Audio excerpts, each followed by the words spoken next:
নমস্কার দর্শক বন্ধুরা, আশা করি আপনারা সবাই ভালো আছেন। আপনাদের প্রিয় চ্যানেলে আপনাদের স্বাগত জানাই। আজ আমি আপনাদের জন্য যে গল্পটি নিয়ে এসেছি সেটি আমাদেরই এক ফলোয়ারের পাঠানো গল্প। তিনি নাম প্রকাশে ইচ্ছুক নন, তবে তার জীবনের এক গভীর আর জটিল অধ্যায় তিনি আমাদের সাথে ভাগ করে নিতে চেয়েছেন। এই গল্পটি হয়তো অনেকের কাছেই এক অদেখা বাস্তবতার প্রতিচ্ছবি, যা আমাদের সমাজের আনাচে কানাচে ঘটে চলে। গল্পটি শুনলে যদি আপনাদের ভালো লাগে, তাহলে অবশ্যই আমাদের চ্যানেলটি সাবস্ক্রাইব করে আমাদের পাশে থাকবেন। আপনাদের ভালোবাসা আমাদের এগিয়ে চলার প্রেরণা। তাহলে চলুন শুরু করা যাক আজকের গল্প। আমার নাম তানিয়া, আর আমি আজ আপনাদের যে গল্পটা শোনাব সেটা আমারই এক খুব কাছের মানুষের জীবনে ঘটে যাওয়া এক সত্যি ঘটনা। সে তার নাম প্রকাশ করতে চায়নি, কিন্তু চেয়েছিল এই গল্পটা যেন সবাই শোনে। তার নিজের মুখেই শুনুন তার জীবনের এই গোপন অধ্যায়টা। আমার নাম রনি, বয়স তখন বছর ২৬-এর কাছাকাছি। সদ্য পড়াশোনা শেষ করে চাকরির খোঁজে ঘুরছি। বাড়ি পেয়ে বাবা মা আর ছোট একটা বোন আছে। বাবা একটা ছোটখাটো ব্যবসা করেন, আর মা গৃহিণী। আমাদের পাড়াটা বেশ পুরনো, অনেকটা একটা পরিবারের মতোই। সবাই একসাথে থাকে, বিপদে আপদে সবাই সবার পাশে দাঁড়ায়। এই পাড়াতেই আমার জন্ম, আমার বেড়ে ওঠা। এখানে সব বাড়ির অলিগলি, সব মানুষের মুখ আমার চেনা। আমার জীবনের বেশিরভাগটাই এই পাড়ার সীমানার মধ্যেই কেটে গেছে। আমাদের ঠিক উল্টো দিকের বাড়িতে থাকতেন মিতা বৌদি। বৌদি মানে আমার মায়ের সাথে যার দেওর বৌদির সম্পর্ক, সেই অর্থে তিনি আমাদেরও বৌদি। মিতা বৌদির স্বামী মানে কাকা একজন বড় ব্যবসায়ী। তিনি বেশিরভাগ সময় ব্যবসার কাজেই বাইরে বাইরে থাকেন। মাস ৬ পর তিনি হয়তো ২-১ দিনের জন্য বাড়ি আসেন, আবার চলে যান।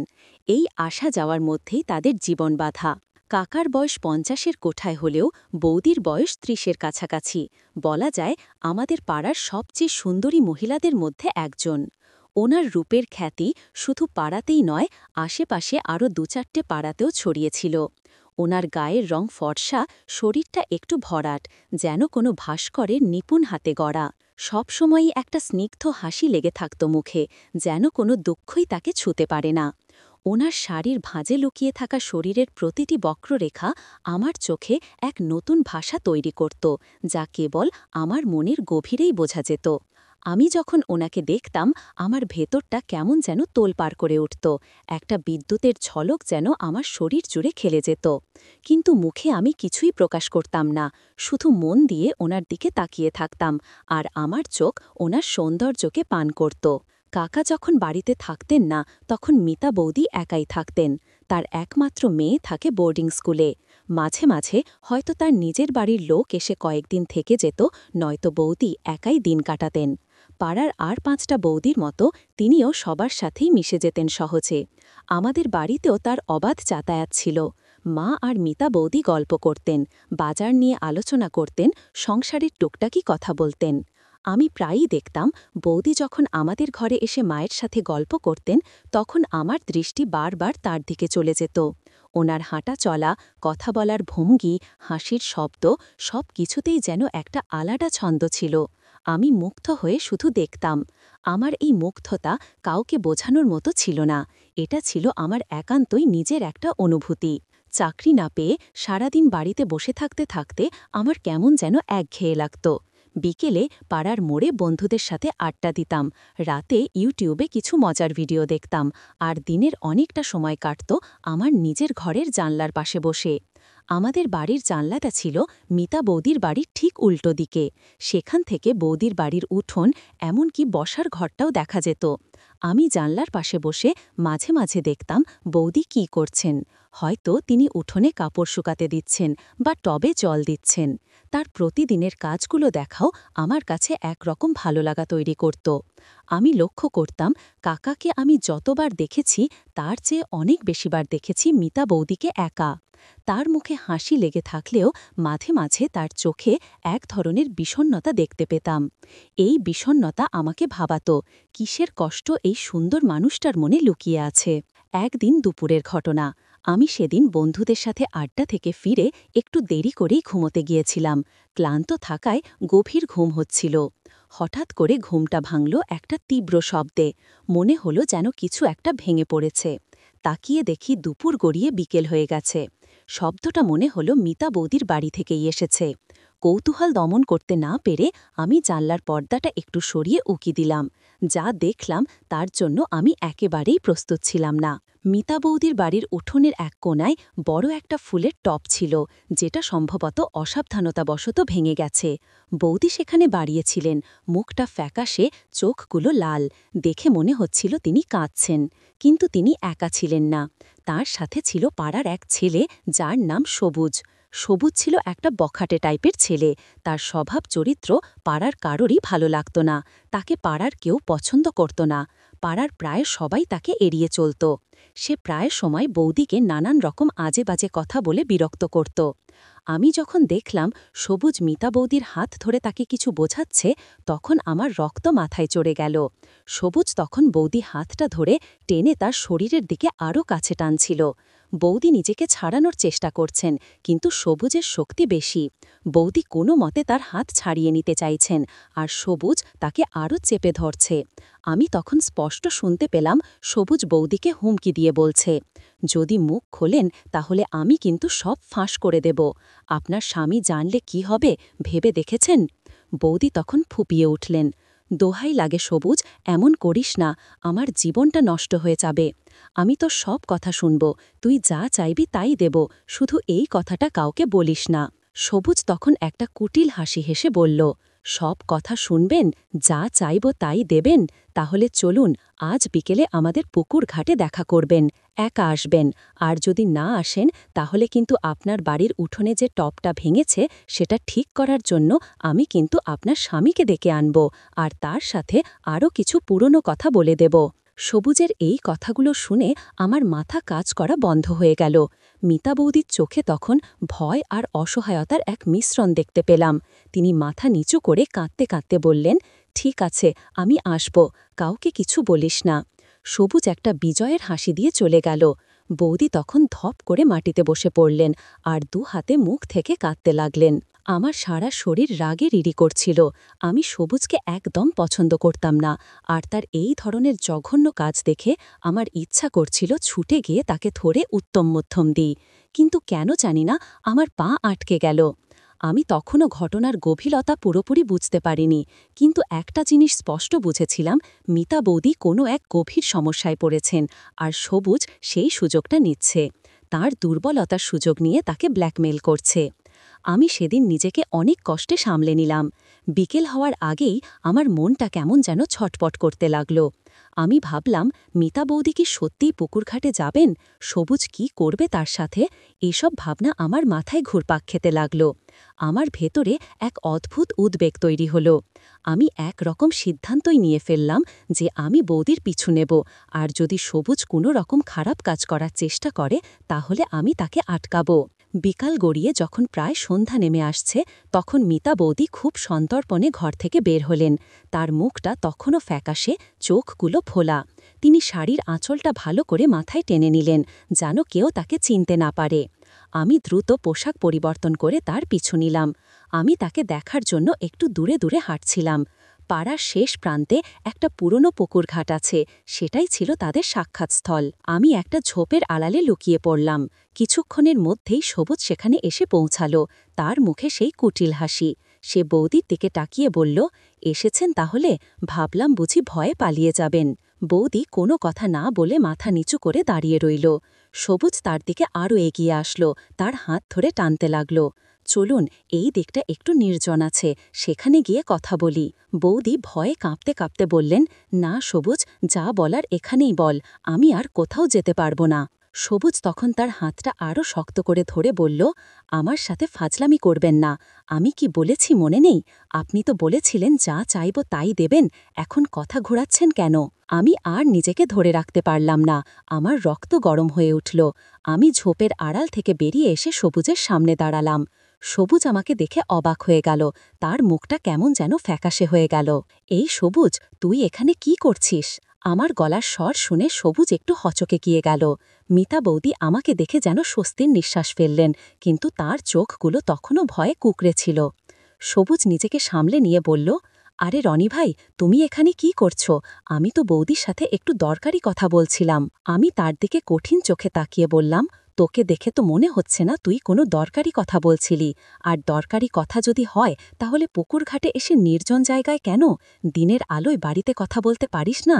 সবুজ একটু ইতস্তত করে বলল, আরে না রনি ভাই, আপনি ভুল বুঝছেন। বৌদির একটা ব্যক্তিগত সমস্যার কথা ছিল, তাই। আমি তাকে থামিয়ে দিয়ে বললাম, ব্যক্তিগত সমস্যা? আর তুই সেটাকে কাজে লাগিয়ে বৌদিকে ব্ল্যাকমেইল করছিস, তাই না? আমি সব শুনেছি সবুজ, তুই কি ভাবছিস আমি কিছু জানি না? সবুজের মুখ তখন ভয়ে শুকিয়ে কাঠ, সে আর কোনো কথা বলতে পারল না। মিতা বৌদি তখনও নীরবে দাঁড়িয়ে কাঁদছিলেন। আমি সবুজের দিকে এগিয়ে গিয়ে বললাম, শোন সবুজ, যদি আর একবার বৌদির দিকে খারাপ নজরে তাকাস বা তাকে কোনোভাবে বিরক্ত করার চেষ্টা করিস, তাহলে আমি কিন্তু তোর বাবার কাছে যাব, আর তোর এই সব কুকীর্তির কথা সবাইকে বলে দেব। তখন তোর কি অবস্থা হবে ভেবে দেখে। আমি মুখেই কথা বললেও আমার ভেতরটা তখন অন্যরকম একটা আবেগে ডুবছিল। তারই অসহায় মুহূর্তে আমি তার পাশে থাকতে পেরে এক অদ্ভুত আনন্দ অনুভব করছিলাম। সেই দিনটা ছিল আমার জীবনের এক টার্নিং পয়েন্ট। মিতা বৌদির প্রতি আমার অনুভূতি, যা আগে কেবল মুগ্ধতা আর দূর থেকে দেখা এক অদৃশ্য টান ছিল, তা সেদিন যেন এক নতুন মাত্রা পেল।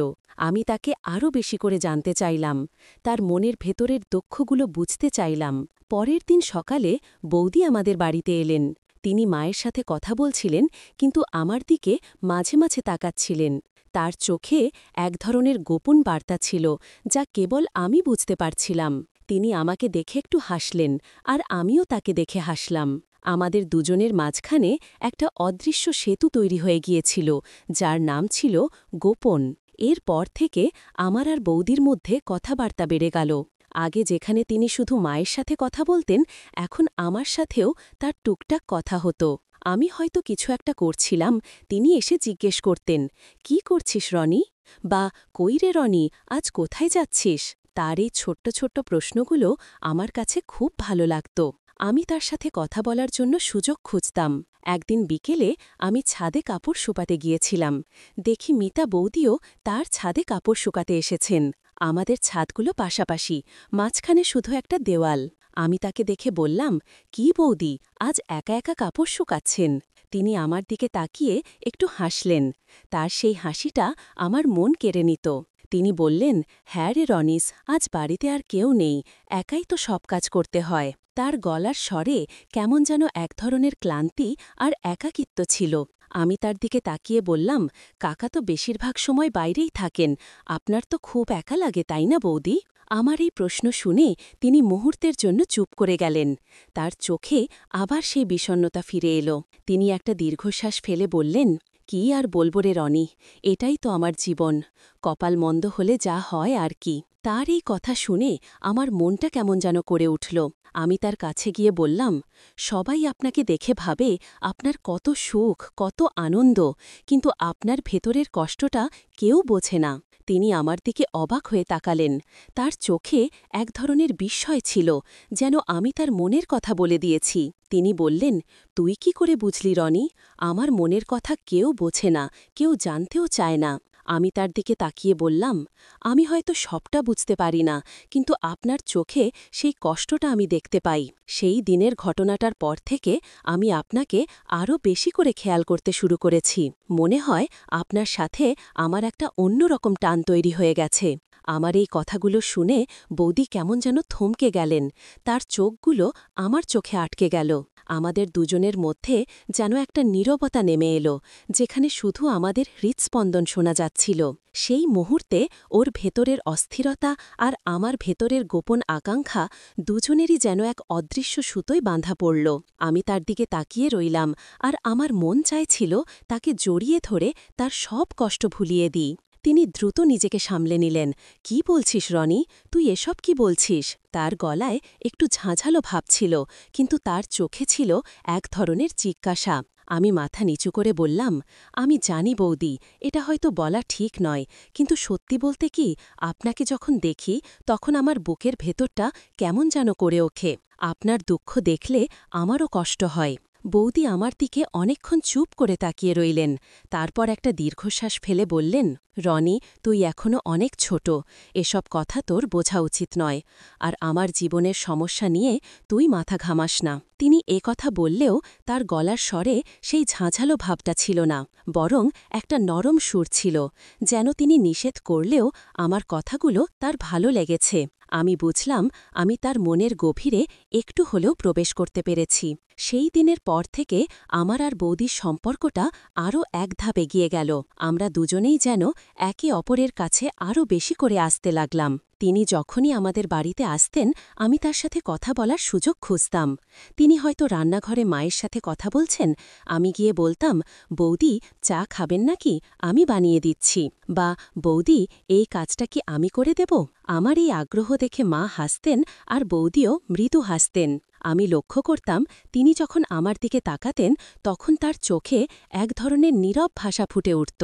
সেই ভাষায় যেন লেখা থাকত তার ভেতরের একাকিত্ব, তার না বলা কথাগুলো। আর আমি সেই ভাষা বোঝার চেষ্টা করতাম। আমার ভেতরে এক অদ্ভুত আকাঙ্ক্ষা তৈরি হচ্ছিল, যেন আমি তার সেই না বলা কথাগুলোর অংশ হতে চাই। একদিন সন্ধ্যাবেলা আমাদের বাড়িতে কারেন্ট চলে গিয়েছিল। পুরো পাড়া অন্ধকার। মা তখন রান্নাঘরে ছিলেন। আমি মোমবাতি খুঁজতে গিয়ে দেখি মিতা বৌদি আমাদের ড্রয়িং রুমে বসে আছেন, তার মুখে ভয়ের ছাপ। আমি কাছে গিয়ে বললাম, কি বৌদি, ভয় পাচ্ছেন নাকি? তিনি আমার দিকে তাকিয়ে বললেন, হ্যাঁ রে রনি, আমি অন্ধকার খুব ভয় পাই, আর কারেন্ট গেলে তো আমার সারা শরীর কেমন যেন হিম হয়ে যায়। আমি তার পাশে বসে মোমবাতি ধরালাম। মমির মৃদু আলোয় তার মুখটা আরও স্নিগ্ধ দেখাচ্ছিল। আমি বললাম, আজ কাকাও নেই, তাই আপনার আরও ভয় লাগছে, তাই না? তিনি মাথা নিচু করে বললেন, হ্যাঁ, কাকা থাকলে হয়তো এতটা ভয় লাগত না, একা একা থাকতে আমার খুব ভয় লাগে। আমি তার হাতটা আলতো করে ধরে বললাম, আপনি কোনো চিন্তা করবেন না বৌদি, আমি আছি তো, আপনার ভয় লাগলে আমি আপনার পাশে থাকব। আমার এই কথা শুনে তিনি আমার দিকে তাকালেন। তার চোখে এক ধরনের স্বস্তি ছিল। তিনি আমার হাতটা ধরে রাখলেন। আমাদের হাত দুটো যেন একে অপরের উষ্ণতা চিনতে শিখছিল। সেই মুহূর্তে আমাদের দুজনের মধ্যে এক গভীর নিস্তব্ধতা নেমে এলো। আমি তার হাতের উষ্ণতা আমার হাতের ওপর অনুভব করলাম। তার ত্বক ছিল নরম, মসৃণ। আমার মন চাইছিল এই মুহূর্তটা যেন কখনো শেষ না হয়। তার কাছাকাছি আসা মাত্রই আমার শিরায় শিরায় এক অচেনা উষ্ণতা ছড়িয়ে পড়ত। মনে হতো যেন পৃথিবীর সব বাতাস ওর চারপাশে এসে জমেছে, আর আমি সেই বাতাসে শ্বাস নিতে চাই। আমরা দুজনেই অনেকক্ষণ চুপ করে বসে রইলাম। শুধু আমাদের নিঃশ্বাস প্রশ্বাসের শব্দ শোনা যাচ্ছিল।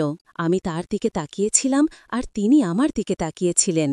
আমাদের চোখাচোখি হলে আমার ভেতরটা কেমন যেন তোলপাড় করে উঠত। একটা বিদ্যুতের ঝলক যেন আমার শরীর জুড়ে খেলে যেত। মনে হতো যেন এই মুহূর্তে সব ভুলে ওর হাতটা ধরে বসি। এই নীরবতা যেন হাজারো কথা বলছিল। এই নীরবতাই যেন আমাদের দুজনের মনের ভেতরের আকাঙ্ক্ষাগুলোকে আরও বেশি করে প্রকাশ করছিল। প্রায় আধ ঘণ্টা পর কারেন্ট ফিরে এলো। সাথে সাথে আলো ঝলমলে হয়ে উঠল চারপাশ। মিতা বৌদি যেন একটু অপ্রস্তুত হলেন। তিনি আমার হাত থেকে নিজের হাতটা ছাড়িয়ে নিলেন। তার গালে তখন এক ধরনের লালের আভা দেখা যাচ্ছিল। তিনি দ্রুত উঠে দাঁড়ালেন। আমি তাহলে যাই রনি, মা ডাকছে। তিনি দ্রুত চলে গেলেন, কিন্তু তার রেখে যাওয়া স্পর্শের উষ্ণতা আমার হাতেও তখনও লেগেছিল। আমার মনটা কেমন যেন ভার হয়ে উঠল। আমি বুঝলাম আমি তার প্রতি শুধু মুগ্ধ নই, আমার মনে তার প্রতি এক গভীর আকর্ষণ তৈরি হয়েছে, যা আমি আর অস্বীকার করতে পারছি না। এরপর থেকে আমাদের মধ্যে আরও বেশি ব্যক্তিগত কথা শুরু হলো। তিনি তার জীবনের বিভিন্ন কথা আমাকে বলতেন। তার স্বামী তাকে কতটা অবহেলা করেন, তার একাকিত্ব, তার স্বপ্নগুলো কিভাবে ভেঙে গেছে, এই সব কথা তিনি আমাকে খুলে বলতেন।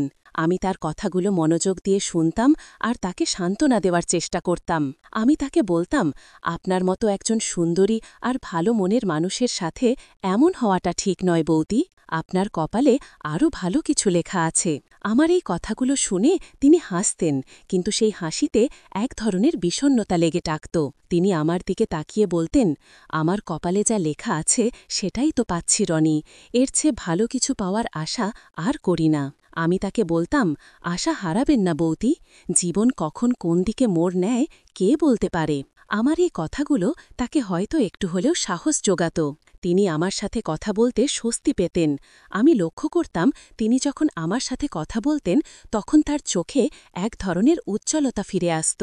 তার মনের ভেতরের জমাট বাঁধা মেঘগুলো যেন একটু একটু করে সরে যাচ্ছিল। একদিন বৃষ্টি হচ্ছিল খুব। আমি ছাদের ঘরে বসে বই পড়ছিলাম।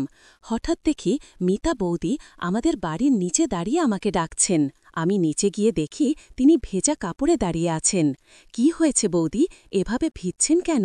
তিনি বললেন, আমার ঘরের ছাদের একটা জায়গা দিয়ে জল পড়ছে, আর কাকা তো নেই, আমি একা একা কি করব বুঝতে পারছি না, তাই ভাবলাম যদি তুই একটু দেখে দিস। আমি দেরি না করে তার সাথে গেলাম।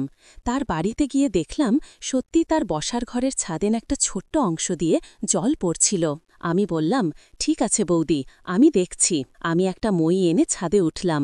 ছাদের ওপর গিয়ে দেখলাম একটা ফাটল দিয়ে জল চুঁইয়ে পড়ছিল। আমি সেই ফাটলটা মেরামত করার চেষ্টা করলাম। বৌদি নিচে দাঁড়িয়ে আমাকে নির্দেশ দিচ্ছিলেন, আরেকটু কাঁদিকে রনি, হ্যাঁ ওইখানেই। বৃষ্টি তখনও পড়ছিল। আমি ছাদের ওপর ভেজা অবস্থায় কাজ করছিলাম। মিতা বৌদি নিচে দাঁড়িয়ে বারবার বলছিলেন, সাবধানে কাজ করিস রনি, পা ফসকে না যায়। তার গলায় এক ধরনের উদ্বেগ ছিল যা আমার কাছে খুব ভালো লাগছিল। তার এই উদ্বেগ যেন আমার প্রতি তার ভালোবাসারই বহিঃপ্রকাশ ছিল। কাজ শেষ করে যখন আমি নিচে নামলাম তখন আমি পুরো ভিজে গেছি। বৌদি দ্রুত একটা তোয়ালে নিয়ে এলেন। আয় রনি, মাথাটা মুছে দি, এভাবে ভিজলে তো জ্বর হয়ে যাবে। তিনি আমার মাথাটা আলতো হাতে মুছে দিতে লাগলেন। তার স্পর্শ আমার সারা শরীরে এক শিহরণ জাগিয়ে তুলল। তিনি আমার এত কাছাকাছি ছিলেন যে আমি তার শরীরের উষ্ণতা অনুভব করতে পারছিলাম। তার চুলের মিষ্টি গন্ধ আমার নাকে এসে লাগছিল। আমি চোখ বন্ধ করে তার স্পর্শ অনুভব করছিলাম। আমার মন চাইছিল এই মুহূর্তটা যেন অনন্তকাল ধরে চলুক। আমার ভেতরে এক তীব্র আকাঙ্ক্ষা জেগে উঠছিল। তিনি বললেন, এখন একটু ভালো লাগছে, তুই পাশে আছিস বলে আরও ভালো লাগছে। তার এই কথাগুলো শুনে আমার মনটা কেমন যেন ভরে উঠল। তার এই সামান্য কথাগুলো আমার ভেতরে এক গভীর আনন্দ নিয়ে এলো। বাড়ি ফেরার পর তিনি আমাকে তার ঘরে নিয়ে গেলেন। রনি, তুই একটু বস, আমি তোর জন্য জল নিয়ে আসছি। তিনি জল নিয়ে এলেন। আমি জল পান করে বললাম, এখন আপনি একটু বিশ্রাম নিন বৌদি, আমি আছি তো, কোনো সমস্যা হলে আমাকে ডাকবেন। তিনি আমার দিকে তাকিয়ে বললেন, তোর কাছে এসে বসলে আমার খুব শান্তি লাগে রনি। আমার মনে হয় পৃথিবীতে তুই একমাত্র মানুষ যে আমার কষ্টটা বোঝে। তার এই কথা শুনে আমার ভেতরে এক তীব্র আবেগ তৈরি হল। আমি তার হাতটা ধরলাম। তার হাতটা ছিল নরম, উষ্ণ। তিনি আমার হাতটা ধরে রাখলেন। আমাদের হাত দুটো যেন একে অপরের স্পর্শে এক অন্যরকম ভাষা খুঁজছিল।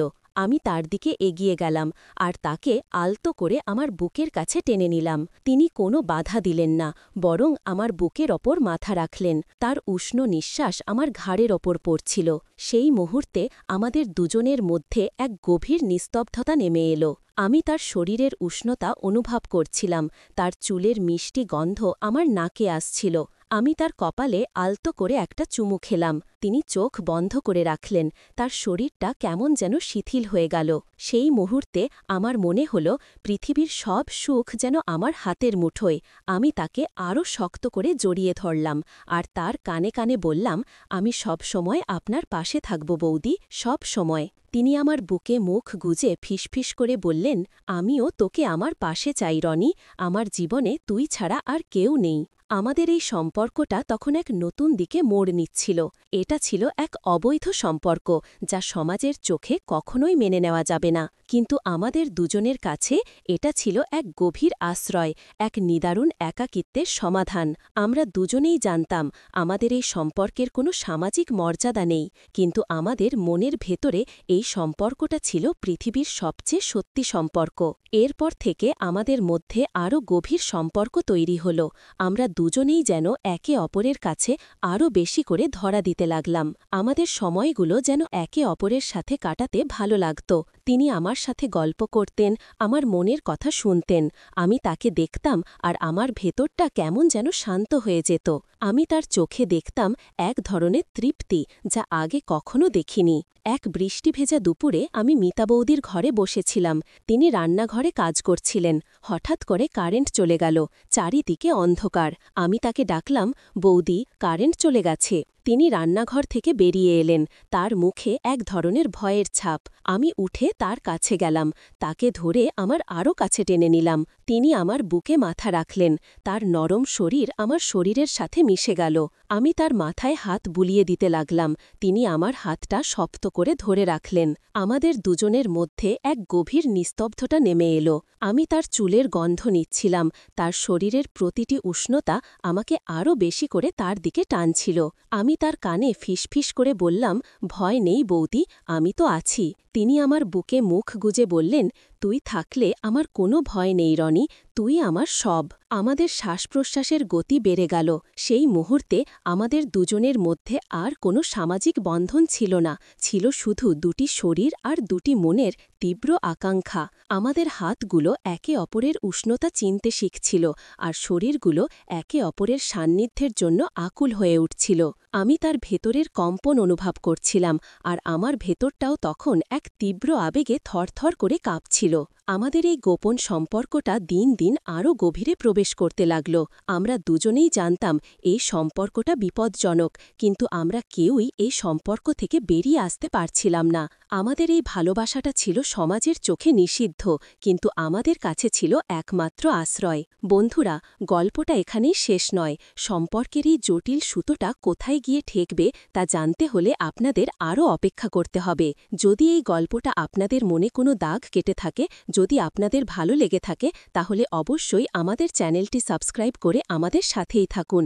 আপনাদের প্রতিটি লাইক, কমেন্ট আর সাবস্ক্রাইব আমাদের এই ধরনের আরও গল্প আপনাদের কাছে নিয়ে আসতে উৎসাহিত করবে। ভালো থাকবেন, দেখা হবে পরের পর্বে। নমস্কার দর্শক বন্ধুরা, আশা করি আপনারা সবাই ভালো আছেন।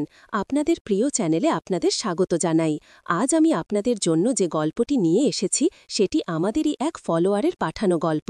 তিনি নাম প্রকাশে ইচ্ছুক নন, তবে তার জীবনের এক গভীর আর জটিল অধ্যায় তিনি আমাদের সাথে ভাগ করে নিতে চেয়েছেন। এই গল্পটি হয়তো অনেকের কাছেই এক অদেখা বাস্তবতার প্রতিচ্ছবি, যা আমাদের সমাজের আনাচে কানাচে ঘটে চলে। গল্পটি শুনলে যদি আপনাদের ভালো লাগে, তাহলে অবশ্যই আমাদের চ্যানেলটি সাবস্ক্রাইব করে আমাদের পাশে থাকবেন। আপনাদের ভালোবাসা আমাদের এগিয়ে চলার প্রেরণা। তাহলে চলুন শুরু করা যাক আজকের গল্প। আমার নাম তানিয়া, আর আমি আজ আপনাদের যে গল্পটা শোনাব সেটা আমারই এক খুব কাছের মানুষের জীবনে ঘটে যাওয়া এক সত্যি ঘটনা। সে তার নাম প্রকাশ করতে চায়নি, কিন্তু চেয়েছিল এই গল্পটা যেন সবাই শোনে।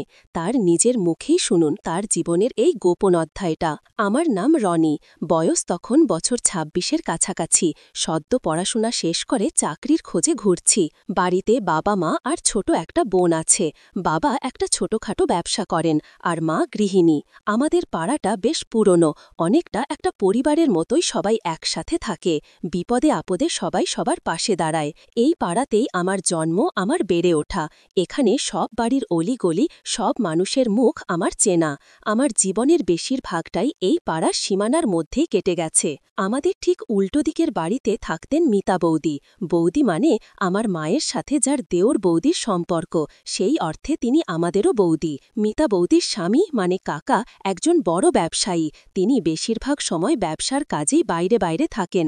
মাস ৬ পর পর তিনি হয়তো ২-১ দিনের জন্য বাড়ি আসেন, আবার চলে যান।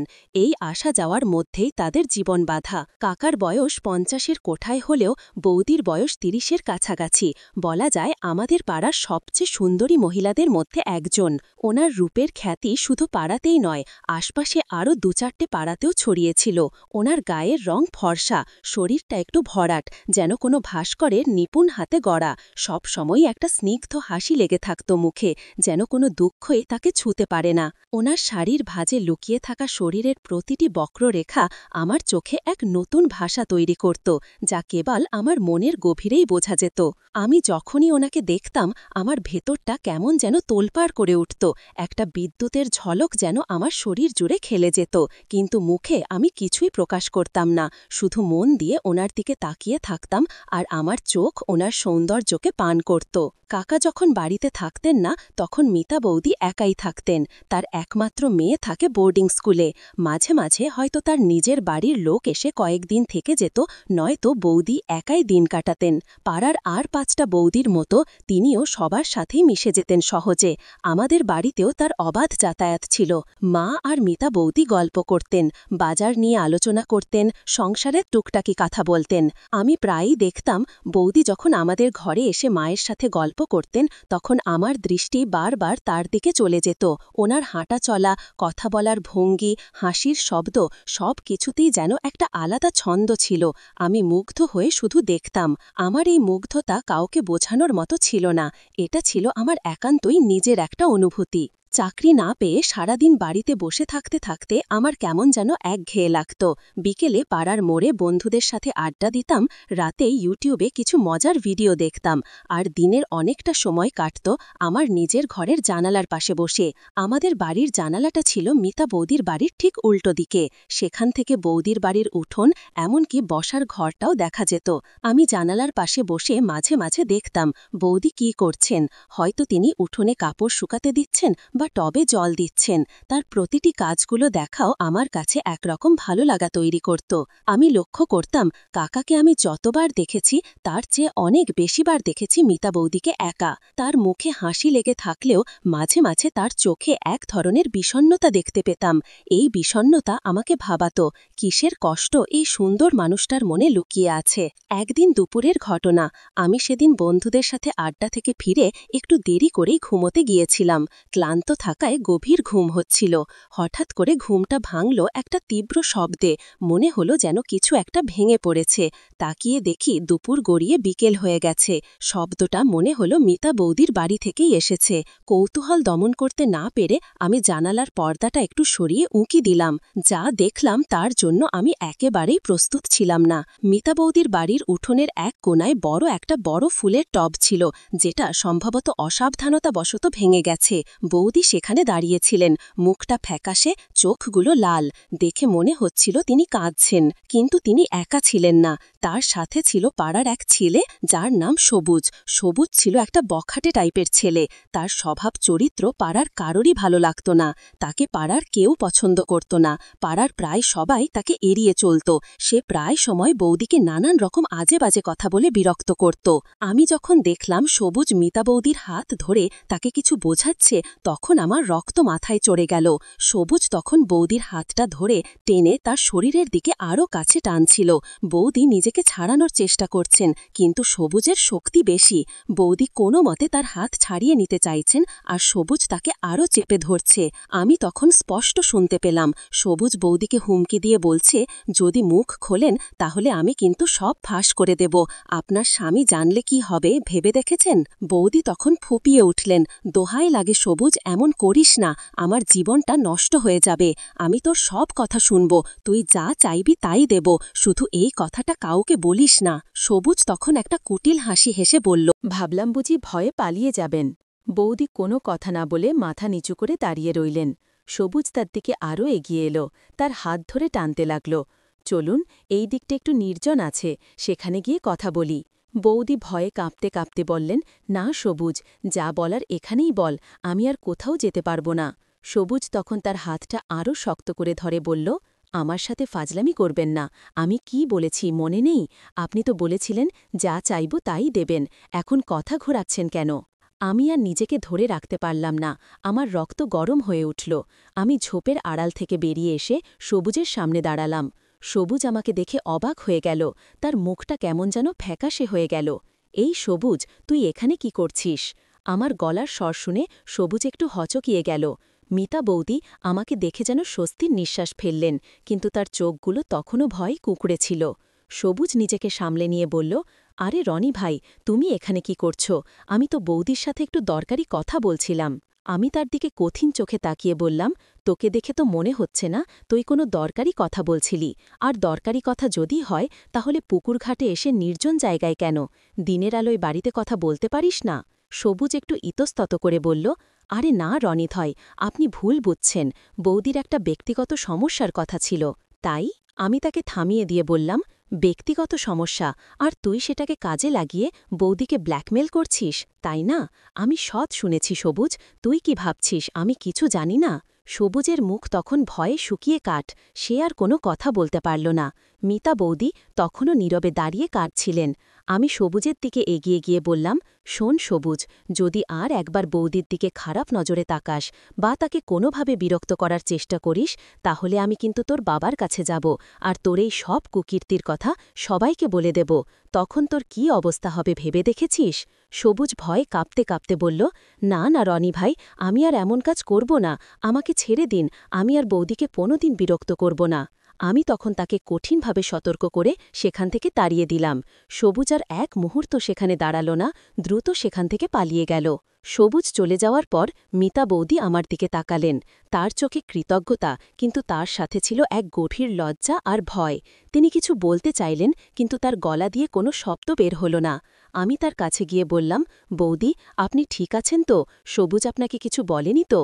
তিনি মাথা নেড়ে বোঝালেন যে তিনি ঠিক আছেন। তার চোখ দিয়ে তখনও জল গড়িয়ে পড়ছিল। আমি তার দিকে তাকিয়ে আমার নিজের ভেতরে এক অদ্ভুত অনুভূতি অনুভব করলাম। তার এই অসহায়ত্ব আমাকে আরও বেশি করে তার কাছে টানল। আমি জানি না কেন, কিন্তু এই মানুষটার প্রতি আমার একটা অন্য রকম টান অনুভব করতাম। আমি তাকে সাহস জোগানোর জন্য বললাম, বৌদি, আপনি কোনো চিন্তা করবেন না, সবুজ আর আপনাকে কোনো দিন বিরক্ত করবে না। আর আপনার যে গোপন কথাটার জন্য সে আপনাকে ব্ল্যাকমেল করছিল, সেটা আমি কাউকে বলবো না, আমি আপনার পাশে আছি। আমার এই কথাগুলো শুনে বৌদি যেন একটু স্বস্তি পেলেন। তিনি আমার দিকে তাকিয়ে একটা দীর্ঘশ্বাস ফেললেন। তার চোখে তখনও জল ছিল, কিন্তু তার সাথে এক ধরনের কৃতজ্ঞতার আভা দেখা যাচ্ছিল। তিনি আস্তে করে বললেন, রনি, তুই যে আজ আমাকে বাঁচালি, তার জন্য আমি তোর কাছে চিরকৃতজ্ঞ থাকব। তুই না থাকলে আজ কি হতো আমি জানি না। আমি তার দিকে তাকিয়ে মৃদু হেসে বললাম, এতে কৃতজ্ঞতার কি আছে বৌদি? আপনি তো আমার মায়ের মতোই, বিপদ দেখলে কি চুপ করে বসে থাকতে পারি? আমি মুখে এই কথা বললেও আমার ভেতরটা তখন অন্য রকম একটা আবেগে ডুবছিল। তার এই অসহায় মুহূর্তে আমি তার পাশে থাকতে পেরে এক অদ্ভুত আনন্দ অনুভব করছিলাম। সেই দিনটা ছিল আমার জীবনের এক টার্নিং পয়েন্ট। মিতা বৌদির প্রতি আমার অনুভূতি, যা আগে কেবল মুগ্ধতা আর দূর থেকে দেখা এক অদৃশ্য টান ছিল, তা সেদিন যেন এক নতুন মাত্রা পেল। আমি তাকে আরও বেশি করে জানতে চাইলাম, তার মনের ভেতরে দুঃখগুলো বুঝতে চাইলাম। পরের দিন সকালে বৌদি আমাদের বাড়িতে এলেন। তিনি মায়ের সাথে কথা বলছিলেন, কিন্তু আমার দিকে মাঝে মাঝে তাকাচ্ছিলেন। তার চোখে এক ধরনের গোপন বার্তা ছিল, যা কেবল আমি বুঝতে পারছিলাম। তিনি আমাকে দেখে একটু হাসলেন, আর আমিও তাকে দেখে হাসলাম। আমাদের দুজনের মাঝখানে একটা অদৃশ্য সেতু তৈরি হয়ে গিয়েছিল, যার নাম ছিল গোপন। এরপর থেকে আমার আর বৌদির মধ্যে কথাবার্তা বেড়ে গেল। আগে যেখানে তিনি শুধু মায়ের সাথে কথা বলতেন, এখন আমার সাথেও তার টুকটাক কথা হতো।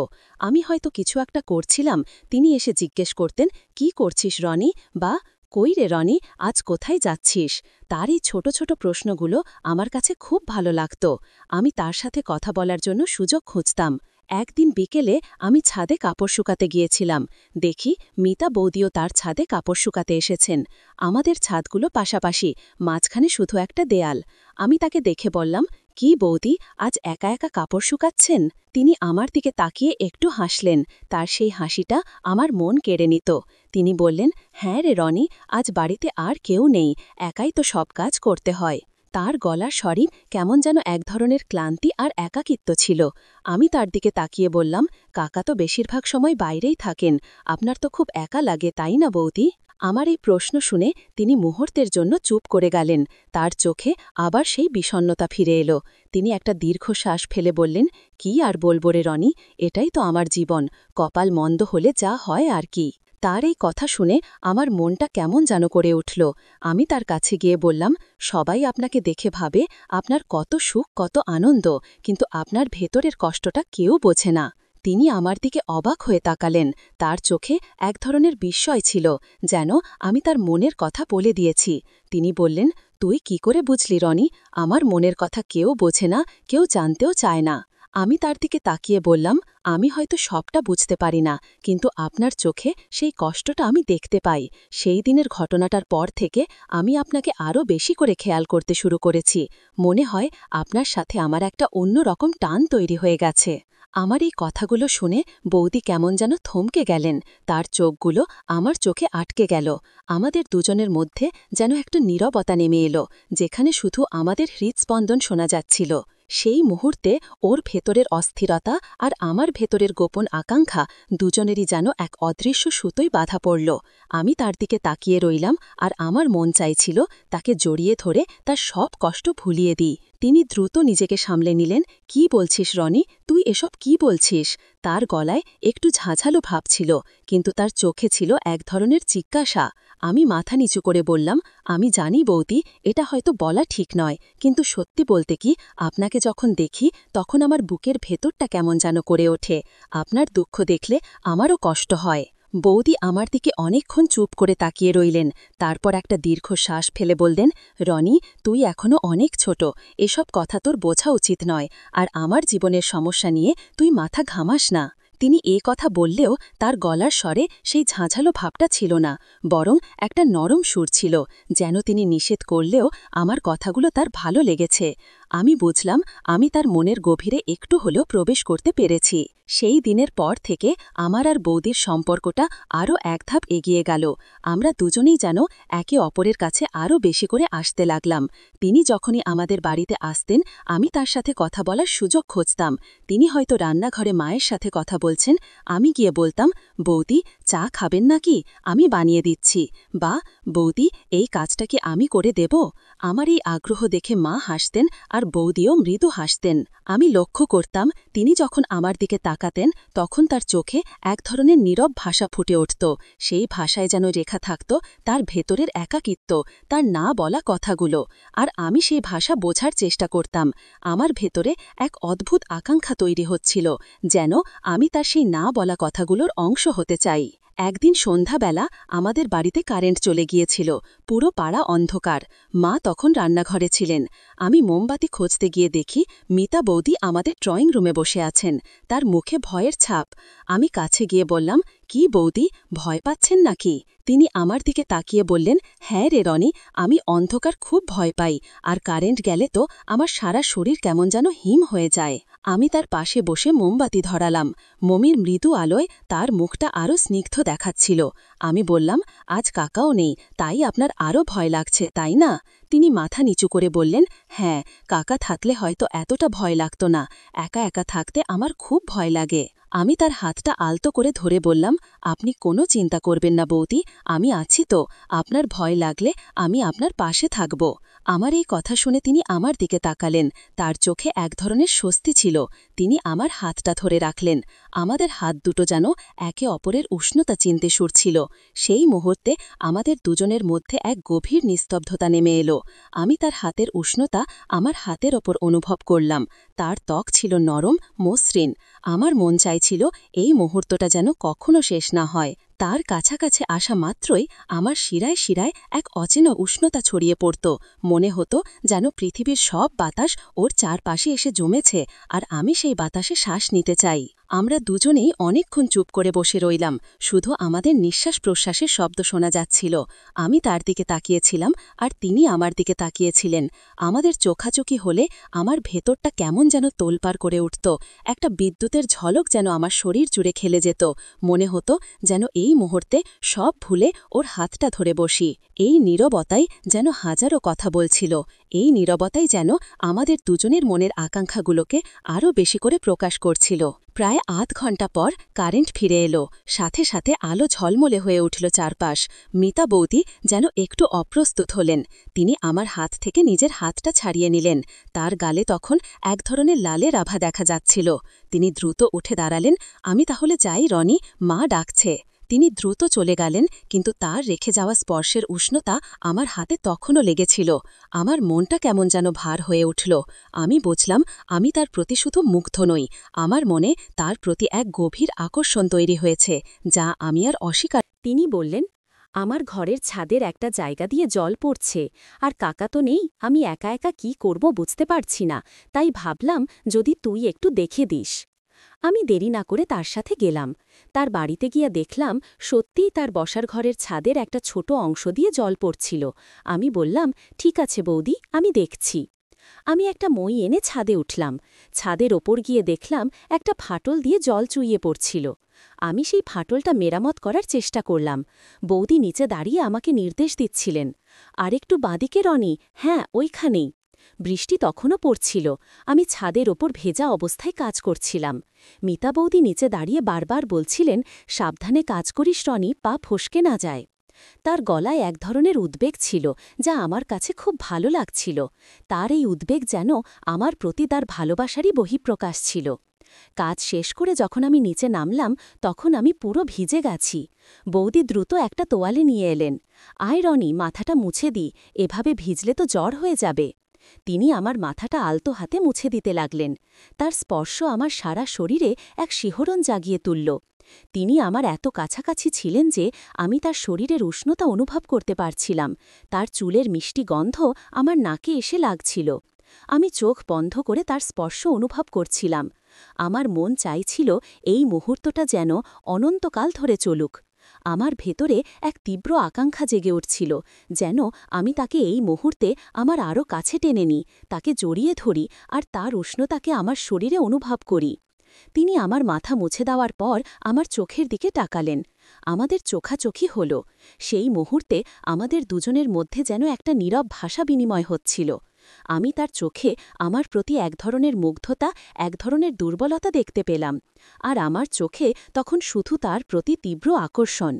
তিনি দ্রুত নিজেকে সামলে নিলেন আর বললেন, যা, ঘরে গিয়ে জামাকাপড় পরিবর্তন করে আয়, আমি ততক্ষণে তোর জন্য চা বানিয়ে দিচ্ছি। আমি তার দিকে তাকিয়ে মৃদু হেসে বললাম, ঠিক আছে বৌদি। আমি তখনও তার স্পর্শের উষ্ণতায় আচ্ছন্ন ছিলাম। আমি বুঝলাম আমাদের সম্পর্কটা এখন আর কেবল পাড়াপড়শির সম্পর্ক নয়, এর গভীরে আরও কিছু লুকিয়ে আছে, যা দুজনের অলক্ষ্যেই দানা বাঁধছে। সেদিনের পর থেকে মিতা বৌদির সাথে আমার আরও বেশি ঘনিষ্ঠতা তৈরি হল।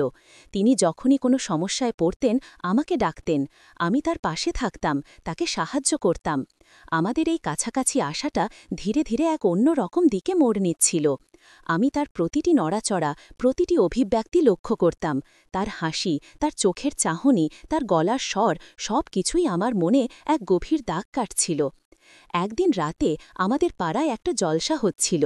সবাই সেখানে গিয়েছিল, আমাদের বাড়ির সবাইও গিয়েছিল। আমি অবশ্য যাইনি, আমার এই ধরনের অনুষ্ঠান ভালো লাগে না। মিতা বৌদিও যাননি, কারণ তার শরীর খারাপ ছিল। আমি একা ঘরে বসে বই পড়ছিলাম। হঠাৎ দেখি বৌদি আমাদের বাড়ির দরজায় এসে দাঁড়িয়েছেন। তিনি একটু নিচু স্বরে আমাকে ডাকলেন, রনি, তুই আছিস? আমি অবাক হয়ে বললাম, হ্যাঁ বৌদি, আমি আছি, কি হয়েছে, আপনি এখানে? তিনি বললেন, আমার পেটে খুব ব্যথা হচ্ছিল, বাড়িতে কেউ নেই, তুই যদি একটু আমার সাথে যেতিস ডাক্তারের কাছে। তার মুখটা যন্ত্রণায় কুঁকড়ে ছিল। আমি দেরি না করে তার সাথে গেলাম। ট্যাক্সি করে আমরা ডাক্তারের কাছে গেলাম। ডাক্তার দেখে বললেন, গ্যাসের সমস্যা, ওষুধপত্র দিলেন। ফেরার পথে ট্যাক্সিতে আমরা দুজনেই চুপ করে থাকলাম। আমি তার দিকে তাকিয়েছিলাম। তিনি যন্ত্রণায় কাতর ছিলেন, কিন্তু আমার দিকে তাকিয়ে একটু হাসার চেষ্টা করলেন। আমি তার হাতটা আলতো করে ধরলাম। এখন কেমন লাগছে বৌদি? তিনি বললেন, এখন একটু ভালো লাগছে, তুই পাশে আছিস বলে আরও ভালো লাগছে। তার এই কথাগুলো শুনে আমার মনটা কেমন যেন ভরে উঠল। তার এই সামান্য কথাগুলো আমার ভেতরে এক গভীর আনন্দ নিয়ে এলো। বাড়ি ফেরার পর তিনি আমাকে তার ঘরে নিয়ে গেলেন। রনি, তুই একটু বস, আমি তোর জন্য জল নিয়ে আসছি। তিনি জল নিয়ে এলেন। আমি জল পান করে বললাম, এখন আপনি একটু বিশ্রাম নিন বৌদি, আমি আছি তো, কোনো সমস্যা হলে আমাকে ডাকবেন। তিনি আমার দিকে তাকিয়ে বললেন, তোর কাছে এসে বসলে আমার খুব শান্তি লাগে রনি। আমার মনে হয় পৃথিবীতে তুই একমাত্র মানুষ যে আমার কষ্টটা বোঝে। তার এই কথা শুনে আমার ভেতরে এক তীব্র আবেগ তৈরি হল। আমি তার হাতটা ধরলাম। তার হাতটা ছিল নরম, উষ্ণ। তিনি আমার হাতটা ধরে রাখলেন। আমাদের হাত দুটো যেন একে অপরের স্পর্শে এক অন্যরকম ভাষা খুঁজছিল। আমি তার দিকে এগিয়ে গেলাম আর তাকে আলতো করে আমার বুকের কাছে টেনে নিলাম। তিনি কোনো বাধা দিলেন না, বরং আমার বুকের ওপর মাথা রাখলেন। তার উষ্ণ নিঃশ্বাস আমার ঘাড়ের ওপর পড়ছিল। সেই মুহূর্তে আমাদের দুজনের মধ্যে এক গভীর নিস্তব্ধতা নেমে এলো। আমি তার শরীরের উষ্ণতা অনুভব করছিলাম, তার চুলের মিষ্টি গন্ধ আমার নাকে আসছিল। আমি তার কপালে আলতো করে একটা চুমু খেলাম। তিনি চোখ বন্ধ করে রাখলেন, তার শরীরটা কেমন যেন শিথিল হয়ে গেল। সেই মুহূর্তে আমার মনে হল পৃথিবীর সব সুখ যেন আমার হাতের মুঠোয়। আমি তাকে আরও শক্ত করে জড়িয়ে ধরলাম আর তার কানে কানে বললাম, আমি সব সময় আপনার পাশে থাকব বৌদি, সব সময়। তিনি আমার বুকে মুখ গুজে ফিসফিস করে বললেন, আমিও তোকে আমার পাশে চাই রনি, আমার জীবনে তুই ছাড়া আর কেউ নেই। আমাদের এই সম্পর্কটা তখন এক নতুন দিকে মোড় নিচ্ছিল। এটা ছিল এক অবৈধ সম্পর্ক, যা সমাজের চোখে কখনো মেনে নেওয়া যাবে না। কিন্তু আমাদের দুজনের কাছে এটা ছিল এক গভীর আশ্রয়, এক নিদারুণ একাকিত্বের সমাধান। আমরা দুজনেই জানতাম আমাদের এই সম্পর্কের কোনো সামাজিক মর্যাদা নেই, কিন্তু আমাদের মনের ভেতরে এই সম্পর্কটা ছিল পৃথিবীর সবচেয়ে সত্যি সম্পর্ক। এরপর থেকে আমাদের মধ্যে আরও গভীর সম্পর্ক তৈরি হল। আমরা দুজনেই যেন একে অপরের কাছে আরও বেশি করে ধরা দিতে লাগলাম। আমাদের সময়গুলো যেন একে অপরের সাথে কাটাতে ভালো লাগত। তিনি আমার সাথে গল্প করতেন, আমার মনের কথা শুনতেন। আমি তাকে দেখতাম আর আমার ভেতরটা কেমন যেন শান্ত হয়ে যেত। আমি তার চোখে দেখতাম এক ধরনের তৃপ্তি, যা আগে কখনো দেখিনি। এক বৃষ্টি ভেজা দুপুরে আমি মিতা বৌদির ঘরে বসেছিলাম। তিনি রান্নাঘরে কাজ করছিলেন। হঠাৎ করে কারেন্ট চলে গেল। চারিদিকে অন্ধকার। আমি তাকে ডাকলাম, বৌদি, কারেন্ট চলে গেছে। তিনি রান্নাঘর থেকে বেরিয়ে এলেন, তার মুখে এক ধরনের ভয়ের ছাপ। আমি উঠে তাকে ধরে আরও কাছে টেনে নিলাম। তিনি আমার বুকে মাথা রাখলেন। তার নরম শরীর আমার শরীরের সাথে মিশে গেল। আমি তার মাথায় হাত বুলিয়ে দিতে লাগলাম। তিনি আমার হাতটা শক্ত করে ধরে রাখলেন। আমাদের দুজনের মধ্যে এক গভীর নিস্তব্ধতা নেমে এলো। আমি তার চুলের গন্ধ নিচ্ছিলাম। তার শরীরের প্রতিটি উষ্ণতা আমাকে আরও বেশি করে তার দিকে টানছিল। আমি তার কানে ফিসফিস করে বললাম, ভয় নেই বৌদি, আমি তো আছি। তিনি আমার বুকে মুখ গুজে বললেন, তুই থাকলে আমার কোনো ভয় নেই রনি, তুই আমার সব। আমরা তাকে আরও শক্ত করে জড়িয়ে ধরলাম। আমাদের শ্বাস প্রশ্বাসের গতি বেড়ে গেল। সেই মুহূর্তে আমাদের দুজনের মধ্যে আর কোনো সামাজিক বন্ধন ছিল না, ছিল শুধু দুটি শরীর আর দুটি মনের তীব্র আকাঙ্ক্ষা। আমাদের হাতগুলো একে অপরের উষ্ণতা চিনতে শিখছিল, আর শরীরগুলো একে অপরের সান্নিধ্যের জন্য আকুল হয়ে উঠছিল। আমি তার ভেতরের কম্পন অনুভব করছিলাম, আর আমার ভেতরটাও তখন এক তীব্র আবেগে থরথর করে কাঁপছিল। আমাদের এই গোপন সম্পর্কটা দিন দিন আরও গভীরে প্রবেশ করতে লাগল। আমরা দুজনেই জানতাম এই সম্পর্কটা বিপজ্জনক, কিন্তু আমরা কেউ এই সম্পর্ক থেকে বেরিয়ে আসতে পারছিলাম না। আমাদের এই ভালোবাসাটা ছিল সমাজের চোখে নিষিদ্ধ, কিন্তু আমাদের কাছে ছিল একমাত্র আশ্রয়। আমাদের জীবনের প্রতিটি মুহূর্ত হয়ে উঠল চুরির মতো, লুকোচুরি খেলা, যেখানে পুরস্কার ছিল কয়েকটা ক্ষণিকের সুখ আর শাস্তি ছিল সমাজচ্যুত হওয়ার ভয়। অথচ এই লুকোচুরি যেন আমাদের ভালোবাসাকে আরও বেশি তীব্র করে তুলছিল, আরও বেশি করে একে অপরের কাছে টানছিল। আমি প্রায়ই ভাবতাম, এই সম্পর্কটা কি সত্যিই ভালোবাসা, নাকি এটা শুধুই একাকিত্বের ফল? মিতা বৌদির জীবনে ভালোবাসার অভাব আর আমার জীবনে ভবিষ্যতের অনিশ্চয়তা, এই দুটোই কি আমাদের এক করেছে? এসব প্রশ্ন আমার মনে উঠলেও যখন মিতা বৌদিকে দেখতাম, তার চোখে আমার জন্য যে তৃপ্তি আর নির্ভরতা দেখতাম, তখন সব দ্বিধা উড়ে যেত। মনে হতো, হ্যাঁ, এটাই ভালোবাসা, এক অন্যরকম ভালোবাসা, যা শুধু আমাদের দুজনের জন্যই তৈরি হয়েছে। আমাদের গোপন অভিসারগুলো আরও নিয়মিত হয়ে উঠল। কাকা যখনই বাইরে যেতেন, মিতা বৌদি আমাকে খবর পাঠাতেন, কখনো সকালে, কখনো দুপুরে, আবার কখনো গভীর রাতে। রাতের বেলা যখন পাড়াটা ঘুমিয়ে পড়ত, তখন আমি সন্তর্পণে মিতা বৌদির বাড়িতে যেতাম। আমাদের দুজনের পায়ের শব্দও যেন খুব সাবধানে পড়ত, পাছে কোনো শব্দে ঘুমন্ত পাড়াটা জেগে ওঠে। মিতা বৌদির ঘরে ঢুকে তিনি দরজাটা ভেতর থেকে সাবধানে আটকে দিতেন। তারপর সেই গভীর নীরবতার মধ্যে আমরা একে অপরের কাছে এসে পড়তাম। তার নরম স্পর্শ, তার উষ্ণ নিঃশ্বাস, সব কিছুই আমার মনে এক অন্যরকম অনুভূতির জন্ম দিত। আমাদের কথা হতো খুব কম, কারণ তখনও আমাদের ভয় ছিল যদি ঘরের দেয়ালগুলো আমাদের গোপন কথা শুনে ফেলে। বরং আমাদের চোখগুলোই সব কথা বলতো, আমাদের স্পর্শই সব আকাঙ্ক্ষা প্রকাশ করত। তিনি আমাকে তার স্বামীর অবহেলার কথা বলতেন, তার প্রতি কাকার ঔদাসীন্যের কথা বলতেন। একজন স্বামীর কাছ থেকে যে ভালোবাসা আর সঙ্গ তার প্রাপ্য ছিল তা তিনি পাননি। তার জীবনের শূন্য স্থানগুলো যেন আমি এসে পূরণ করছিলাম। আর আমার জীবনের হতাশা, চাকরির অনিশ্চয়তা, ভবিষ্যৎ নিয়ে দুশ্চিন্তা সব কিছুই যেন তার সান্নিধ্যে এসে কিছুটা হলেও শান্ত হয়ে যেত। আমরা একে অপরের কাছে আশ্রয় হয়ে উঠেছিলাম। মিতা বৌদির বাড়িতে রাতের গভীরে গিয়ে তিনি আমাকে আদর করতেন, যেন একজন মা তার সন্তানকে করে। তার পরকীয়া ভালোবাসায় এমন একটা মাতৃত্বের ছোঁয়া ছিল যা আমার ভেতরের শিশুসুলভ আকাঙ্ক্ষাগুলোকেও তৃপ্ত করত। তিনি আমাকে নিয়ে ভাবতেন, আমার ভালোমন্দ দেখতেন, আমার পড়াশোনা নিয়ে জিজ্ঞাসা করতেন, চাকরি খোঁজা নিয়ে উৎসাহ দিতেন। এই সমর্থন, এই ভালোবাসা আগে আমি আর কারো কাছ থেকে পাইনি। মায়ের ভালোবাসা একরকম, আর তার ভালোবাসা ছিল অন্যরকম। এতে ছিল প্রেম, বিশ্বাস আর এক গভীর বোঝাপড়া। আমি তাকে বুকে টেনে নিলাম, তার শরীরের কম্পন অনুভব করতে পারছিলাম। ভয় নেই বৌদি, আমি আছি তো। সবুজ কোনোদিন কিছু বলার সাহস পাবে না, আর যদি বলে আমি তাকে দেখে নেব। আমার এই কথাগুলো তাকে হয়তো কিছুটা হলেও স্বস্তি দিল, কিন্তু তার চোখের ভয়টা পুরোপুরি কাটেনি। আমরা তখনও জানি না সবুজের নীরবতাটা আসলে একটা ঝড়ের পূর্বাভাস ছিল। কয়েকদিন পর কাকা বাড়িতে এলেন। এবার তিনি ২-১ দিনের জন্য আসেননি, বরং মাসখানেকের জন্য এসেছেন। ব্যবসার কাজে কিছু সমস্যা হয়েছে, তাই তাকে কিছুদিন বাড়িতে থাকতে হবে।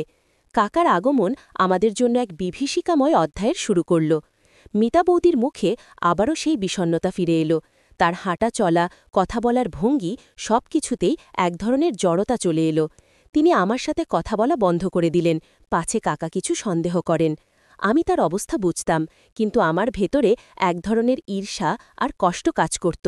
আমি তাকে দিনের পর দিন দেখতে পেতাম না, তার সাথে কথা বলতে পারতাম না। আমার মনটা কেমন যেন ছটফট করত। কাকা যখন বাড়িতে থাকতেন তখন মিতা বৌদি আমাদের বাড়িতেও আসতেন না, তিনি নিজেকে গুটিয়ে নিতেন। আমার জানালার পাশে বসে তার দিকে তাকিয়ে থাকতাম, দেখতাম তিনি ঘরের কাজ করছেন, কিন্তু তার চোখে সেই পুরনো হাসিটা নেই, তার কপালে চিন্তার ভাঁজ। আমি অনুভব করতাম এই সময়গুলোতে তিনি কতটা একা। তার পাশে থাকার জন্য আমার মনটা অস্থির হয়ে উঠত। একদিন আমি আর আমার কিছু বন্ধু পাড়ার মোড়ে আড্ডা দিচ্ছিলাম। কাকা সেখানে এসে আমাদের সাথে কথা বলতে লাগলেন। তিনি আমার দিকে তাকিয়ে বললেন, কি রনি, আজকাল আর তোমাকে দেখতে পাই না, পড়াশোনা কেমন চলছে? আমি একটু অবাক হয়ে বললাম, ভালো চলছে কাকা, চাকরির খোঁজে আছি। কাকা হাসলেন, ভালো ভালো, চেষ্টা চালিয়ে যাও, আজকাল তো ভালো চাকরি পাওয়া খুব কঠিন। তার কথা বলার সময় আমি লক্ষ্য করলাম তার চোখে এক ধরনের সূক্ষ্ম পর্যবেক্ষণ ছিল। আমার মনে হল তিনি হয়তো কিছু একটা লক্ষ্য করছেন, কিন্তু সেটা কি আমি বুঝতে পারলাম না। আমার ভেতরে এক ধরনের ভয় জন্মালো। কাকা কি আমাদের সম্পর্কটা জানতে পেরেছেন, নাকি তিনি শুধু আমার প্রতি মনোযোগ দিচ্ছিলেন? মাসখানেক পর কাকা আবার ব্যবসার কাজে বাইরে চলে গেলেন। তার চলে যাওয়ার পর মিতা বৌদি যেন আবার স্বস্তি পেলেন। তিনি দ্রুত আমাদের বাড়িতে এলেন, মায়ের সাথে গল্প করার অছিলায়, কিন্তু তার আসল উদ্দেশ্য ছিল আমার সাথে কথা বলা। আমি তার দিকে তাকিয়ে হাসলাম, আর তিনিও আমার দিকে তাকিয়ে হাসলেন। তার চোখে এক ধরনের মুক্তি আর আনন্দ দেখতে পেলাম। সেদিন রাতে তিনি আবার আমার সাথে দেখা করলেন। এবার আমাদের দীর্ঘদিনের জমানো কথাগুলো বেরিয়ে এলো। তিনি বললেন, রনি, কাকা যখন বাড়িতে থাকেন তখন আমার মনে হয় যেন আমি একটা খাঁচায় বন্দি, দম বন্ধ হয়ে আসে। তুই পাশে না থাকলে আমি কিভাবে থাকতাম জানি না। আমি তাকে বুকে টেনে নিলাম, তার শরীরের উষ্ণতা আমাকে ভরিয়ে তুলল। আর কাকা তোমাকে কিছু বলেনি তো বৌদি? তার চোখে কেমন যেন একটা সন্দেহ দেখেছি। তিনি মাথা নেড়ে বললেন, না, কাকা কিছু বলেনি, তবে তিনি আজকাল আমার দিকে কেমন যেন ভাবে তাকান, আমার খুব ভয় করে। আমাদের ভয়টা দিন দিন আরও বাড়তে লাগল। কাকার পর্যবেক্ষণ, সবুজের উপস্থিতি সবকিছুই যেন আমাদের সম্পর্কের ওপর এক অদৃশ্য চাপ তৈরি করছিল। আমরা জানতাম এই সম্পর্কটা বিপজ্জনক, কিন্তু এই বিপদ সত্ত্বেও আমরা একে অপরের কাছ থেকে দূরে থাকতে পারছিলাম না। রনি, তোমার এই গোপন অধ্যায়টা সত্যি এক জটিল পথ ধরে এগিয়ে যাচ্ছিল। ভালোবাসা, ভয়, আকর্ষণ আর একাকিত্বের এক অদ্ভুত মিশেল। তুমি আর বৌদি যেন অদৃশ্য সুতোয় বাঁধা পড়েছিলে, যা ছিঁড়ে ফেলা তোমাদের পক্ষে অসম্ভব ছিল। একদিন সকালবেলা আমি তখন আমার ঘরে বসে চাকরির পোর্টালগুলো দেখছিলাম। হঠাৎ একটা খটখট শব্দ শুনলাম। তাকিয়ে দেখি মিতা বৌদি আমাদের দরজায় দাঁড়িয়ে আছেন। তার মুখটা খ্যাকাশে, চোখগুলো ফোলা, দেখে মনে হচ্ছিল তিনি অনেকক্ষণ কেঁদেছেন। আমি দ্রুত তার কাছে গেলাম। কি হয়েছে বৌদি, সব ঠিক আছে তো? তিনি ফুঁপিয়ে উঠলেন, রনি, আমার খুব বিপদ হয়েছে, আমি এখন কি করব বুঝতে পারছি না। আমি তাকে ভেতরে এনে বসালাম। আগে শান্ত হও বৌদি, তারপর আমাকে সব বলো, কি হয়েছে? তিনি কাঁদতে কাঁদতে বললেন, আজ সকালে কাকা ফোন করেছিলেন, তিনি কিছুদিনের মধ্যেই আবার বাড়িতে আসছেন। কিন্তু তার আগে তিনি আমার এক পুরনো বান্ধবী, যার নাম রেখা, তার সাথে কথা বলেছেন। রেখা কাকার কাছে নাকি আমার সম্পর্কে কিছু আজে বাজে কথা বলেছে। কাকা খুবই রেগে আছেন। তিনি বলেছেন এবার বাড়িতে এসে তিনি আমার সাথে হিসাব নিকাশ করবেন। রেখা, এই নামটা শুনে আমার মনে পড়ল মিতা বৌদি একবার আমাকে বলেছিলেন যে তার এক বান্ধবী ছিল যে নাকি তার প্রতি ঈর্ষান্বিত ছিল। সেই রেখাই কি তাহলে কাকার কাছে তাদের সম্পর্ক নিয়ে কিছু ভুলভাল কথা বলেছে? আমার মনটা অজানা আশঙ্কায় ভরে উঠল। কিন্তু রেখা কি বলেছে বৌদি, তোমার সম্পর্কে কি আজে বাজে কথা বলেছে? তিনি চোখ মুছতে মুছতে বললেন, আমি জানি না রনি, কাকা শুধু বলেছেন তোমার এই সব কুকীর্তির কথা আমি জেনে গেছি, এবার তোমার কি হবে তা আমি দেখতে চাই। আমার ভেতরে তখন এক তীব্র ভয় আর ক্রোধ জন্মালো। রেখা নিশ্চয়ই সবুজ আর মিতা বৌদির পুরনো ঘটনাটা কাকাকে বলে দিয়েছে, অথবা সে হয়তো আমাদের সম্পর্ক নিয়েও কিছু অনুমান করে কাকাকে জানিয়েছে। যাই হোক, বিপদ এখন খুব কাছে। আমি মিতা বৌদির হাত ধরলাম। ভয় পেও না বৌদি, আমি একটা উপায় বের করব। কাকা কবে আসছেন? কালকে সকালেই আসছেন। তিনি বলেছেন এবার তিনি সব পরিষ্কার করে তারপর যাবেন। তিনি আমাকে বাড়ি থেকে তাড়িয়ে দেবেন রনি, আমার আর কোনো আশ্রয় থাকবে না। তার কথা শুনে আমার মনটা আরও বেশি করে ভার হয়ে উঠল। মিতা বৌদি এখন সম্পূর্ণভাবে আমার উপর নির্ভরশীল। তাকে একা ফেলে দেওয়া আমার পক্ষে সম্ভব নয়। আমি ভাবলাম এখন কি করা উচিত। কাকাকে কি সব সত্যি কথা বলে দেব? কিন্তু তাহলে তো মিতা বৌদির সামাজিক সম্মানটুকুও থাকবে না। গ্রামের মানুষ তাদের দিকে ঘৃণার চোখে তাকাবে, আর আমাকেও হয়তো পাড়া ছেড়ে চলে যেতে হবে। আমি বললাম, বৌদি, কাকা যখন আসবেন তখন তুমি নিজেকে শান্ত রাখবে, কোনো রকম ভুল করবে না, আমি তোমার পাশেই আছি। যদি কাকা তোমাকে কিছু জিজ্ঞাসা করেন তুমি সব কিছু অস্বীকার করবে। মিতা বৌদি আমার দিকে তাকিয়ে বললেন, কিন্তু কাকা যদি বিশ্বাস না করেন? তিনি তো খুবই রাগী মানুষ, তিনি যখন রেগে যান তখন আর কোনো কথা শোনেন না। আমি তোমাকে কথা দিচ্ছি বৌদি, আমি তোমাকে একা ছাড়ব না, যা হওয়ার হবে আমরা দুজনেই একসাথে মোকাবেলা করব। আমার এই কথাগুলো শুনে তিনি যেন একটু স্বস্তি পেলেন। তিনি আমার হাতটা আরও শক্ত করে ধরলেন। তার চোখে এক ধরনের নির্ভরতা দেখতে পেলাম। সেই দিন রাতটা আমরা দুজনেই প্রায় নির্ঘুম কাটালাম। পরের দিন সকালে কাকার আসার কথা ছিল। আমার বুকের ভেতরে যেন একটা ঢাক বাজছিল। পরের দিন সকালে কাকা এলেন, তার মুখটা থমথমে। তিনি বাড়ির ভেতরে ঢুকেই মিতা বৌদিকে ডাকলেন, মিতা, এদিকে এসো। তার গলার স্বর শুনেই বোঝা যাচ্ছিল তিনি খুবই রেগে আছেন। আমি আমার ঘরের জানালা থেকে সব দেখছিলাম। মিতা বৌদি ভয়ে কাঁপতে কাঁপতে কাকার সামনে গেলেন। কাকা রেগে গিয়ে বললেন, তোমার বান্ধবী রেখা আমাকে সব কথা বলে দিয়েছে। তোমার সম্পর্কে যা যা শুনেছিলাম সব সত্যি, এখন আর অস্বীকার করে লাভ নেই। মিতা বৌদি ভয়ে চুপ করে দাঁড়িয়ে রইলেন। তার চোখে জল এসে গিয়েছিল। কি সব বলছ তুমি? আমি কি করেছি? কি করেছ মানে? তুমি জানো না তুমি কি করেছ? এই পাড়ার মানুষ তোমার সম্পর্কে কি সব কথা বলছে তাকে তুমি শোনোনি? তুমি আমাকে লজ্জা দিয়েছ, আমার সম্মান ধুলোয় মিশিয়ে দিয়েছ, কাকা চিৎকার করে বললেন। আমার রক্ত তখন মাথায় চড়ে গেছে। আমি আর নিজেকে ধরে রাখতে পারলাম না। আমি দ্রুত ঘর থেকে বেরিয়ে কাকার বাড়ির দিকে ছুটলাম। আমার মা আমাকে ডাকছিলেন, কোথায় যাচ্ছিস রনি, থাম। কিন্তু আমি মায়ের কথা শুনলাম না। আমি মিতা বৌদিকে এভাবে অপমানিত হতে দেখতে পারছিলাম না। আমি কাকার বাড়ির ভেতরে ঢুকে বললাম, কি হয়েছে কাকা, আপনি কেন বৌদিকে এভাবে বকাবকি করছেন? কাকা আমাকে দেখে আরও রেগে গেলেন। তুমি কে হে, আমার পারিবারিক ব্যাপারে নাক গলাতে এসেছ, বেরো এখান থেকে। আমি তার দিকে কঠিন চোখে তাকিয়ে বললাম, বৌদি আমার মায়ের মতো, তার ওপর কোনো অন্যায় হলে আমি চুপ করে থাকতে পারি না। কাকা তখন মিতা বৌদির দিকে তাকিয়ে বললেন, ওহ, তাহলে এই হচ্ছে তোমার নতুন আশ্রয়, এই ছোট ছেলেটার সাথেই তোমার সম্পর্ক, তুমি এতটাই নিচে নেমে গেছ। আমার আর মিতা বৌদির চোখে চোখ পড়ল, তার চোখে ভয়, লজ্জা আর অসহায়তা। আমার মনে হল এখন আর লুকোচুরি করে লাভ নেই, যা হওয়ার হবে। আমি বললাম, কি বলছেন কাকা, আপনি বৌদিকে ভুল বুঝছেন। ভুল বুঝছি। তুমি ভেবেছ আমার আর এই ছেলেটার অবৈধ সম্পর্ক নিয়ে পাড়ায় কানাঘুষো চলছে, তা কি তুমি জানো না? রেখা আমাকে সব জানিয়েছে। কাকা চিৎকার করে বললেন। আমার তখন সবুজের কথা মনে পড়ল। সে হয়তো এই সুযোগটা কাজে লাগিয়েছে, অথবা রেখা তার কাছ থেকে কোনোভাবে খবর পেয়েছে। আমি বললাম, রেখা যা বলছে তা সত্যি নয় কাকা। সবুজ নামে একটা ছেলে বৌদিকে ব্ল্যাকমেইল করছিল। আমি সেদিন বৌদিকে বাঁচিয়েছিলাম। সেই থেকে বৌদি আমাকে বিশ্বাস করে, তার সমস্যার কথা আমাকে বলে। কাকা আমার কথা শুনতে চাইলেন না। তিনি মিতা বৌদির দিকে তাকিয়ে বললেন, তোমার এই সব নাটক আমি আর দেখতে চাই না। তোমার মতো চরিত্রহীনা মহিলার আমার বাড়িতে কোনো জায়গা নেই। তুমি এই মুহূর্তে আমার বাড়ি থেকে বেরিয়ে যাও। মিতা বৌদি ধপ করে মাটিতে বসে পড়লেন। তার চোখ দিয়ে তখনও জল গড়িয়ে পড়ছিল। আমি তার কাছে গিয়ে তাকে ওঠানোর চেষ্টা করলাম।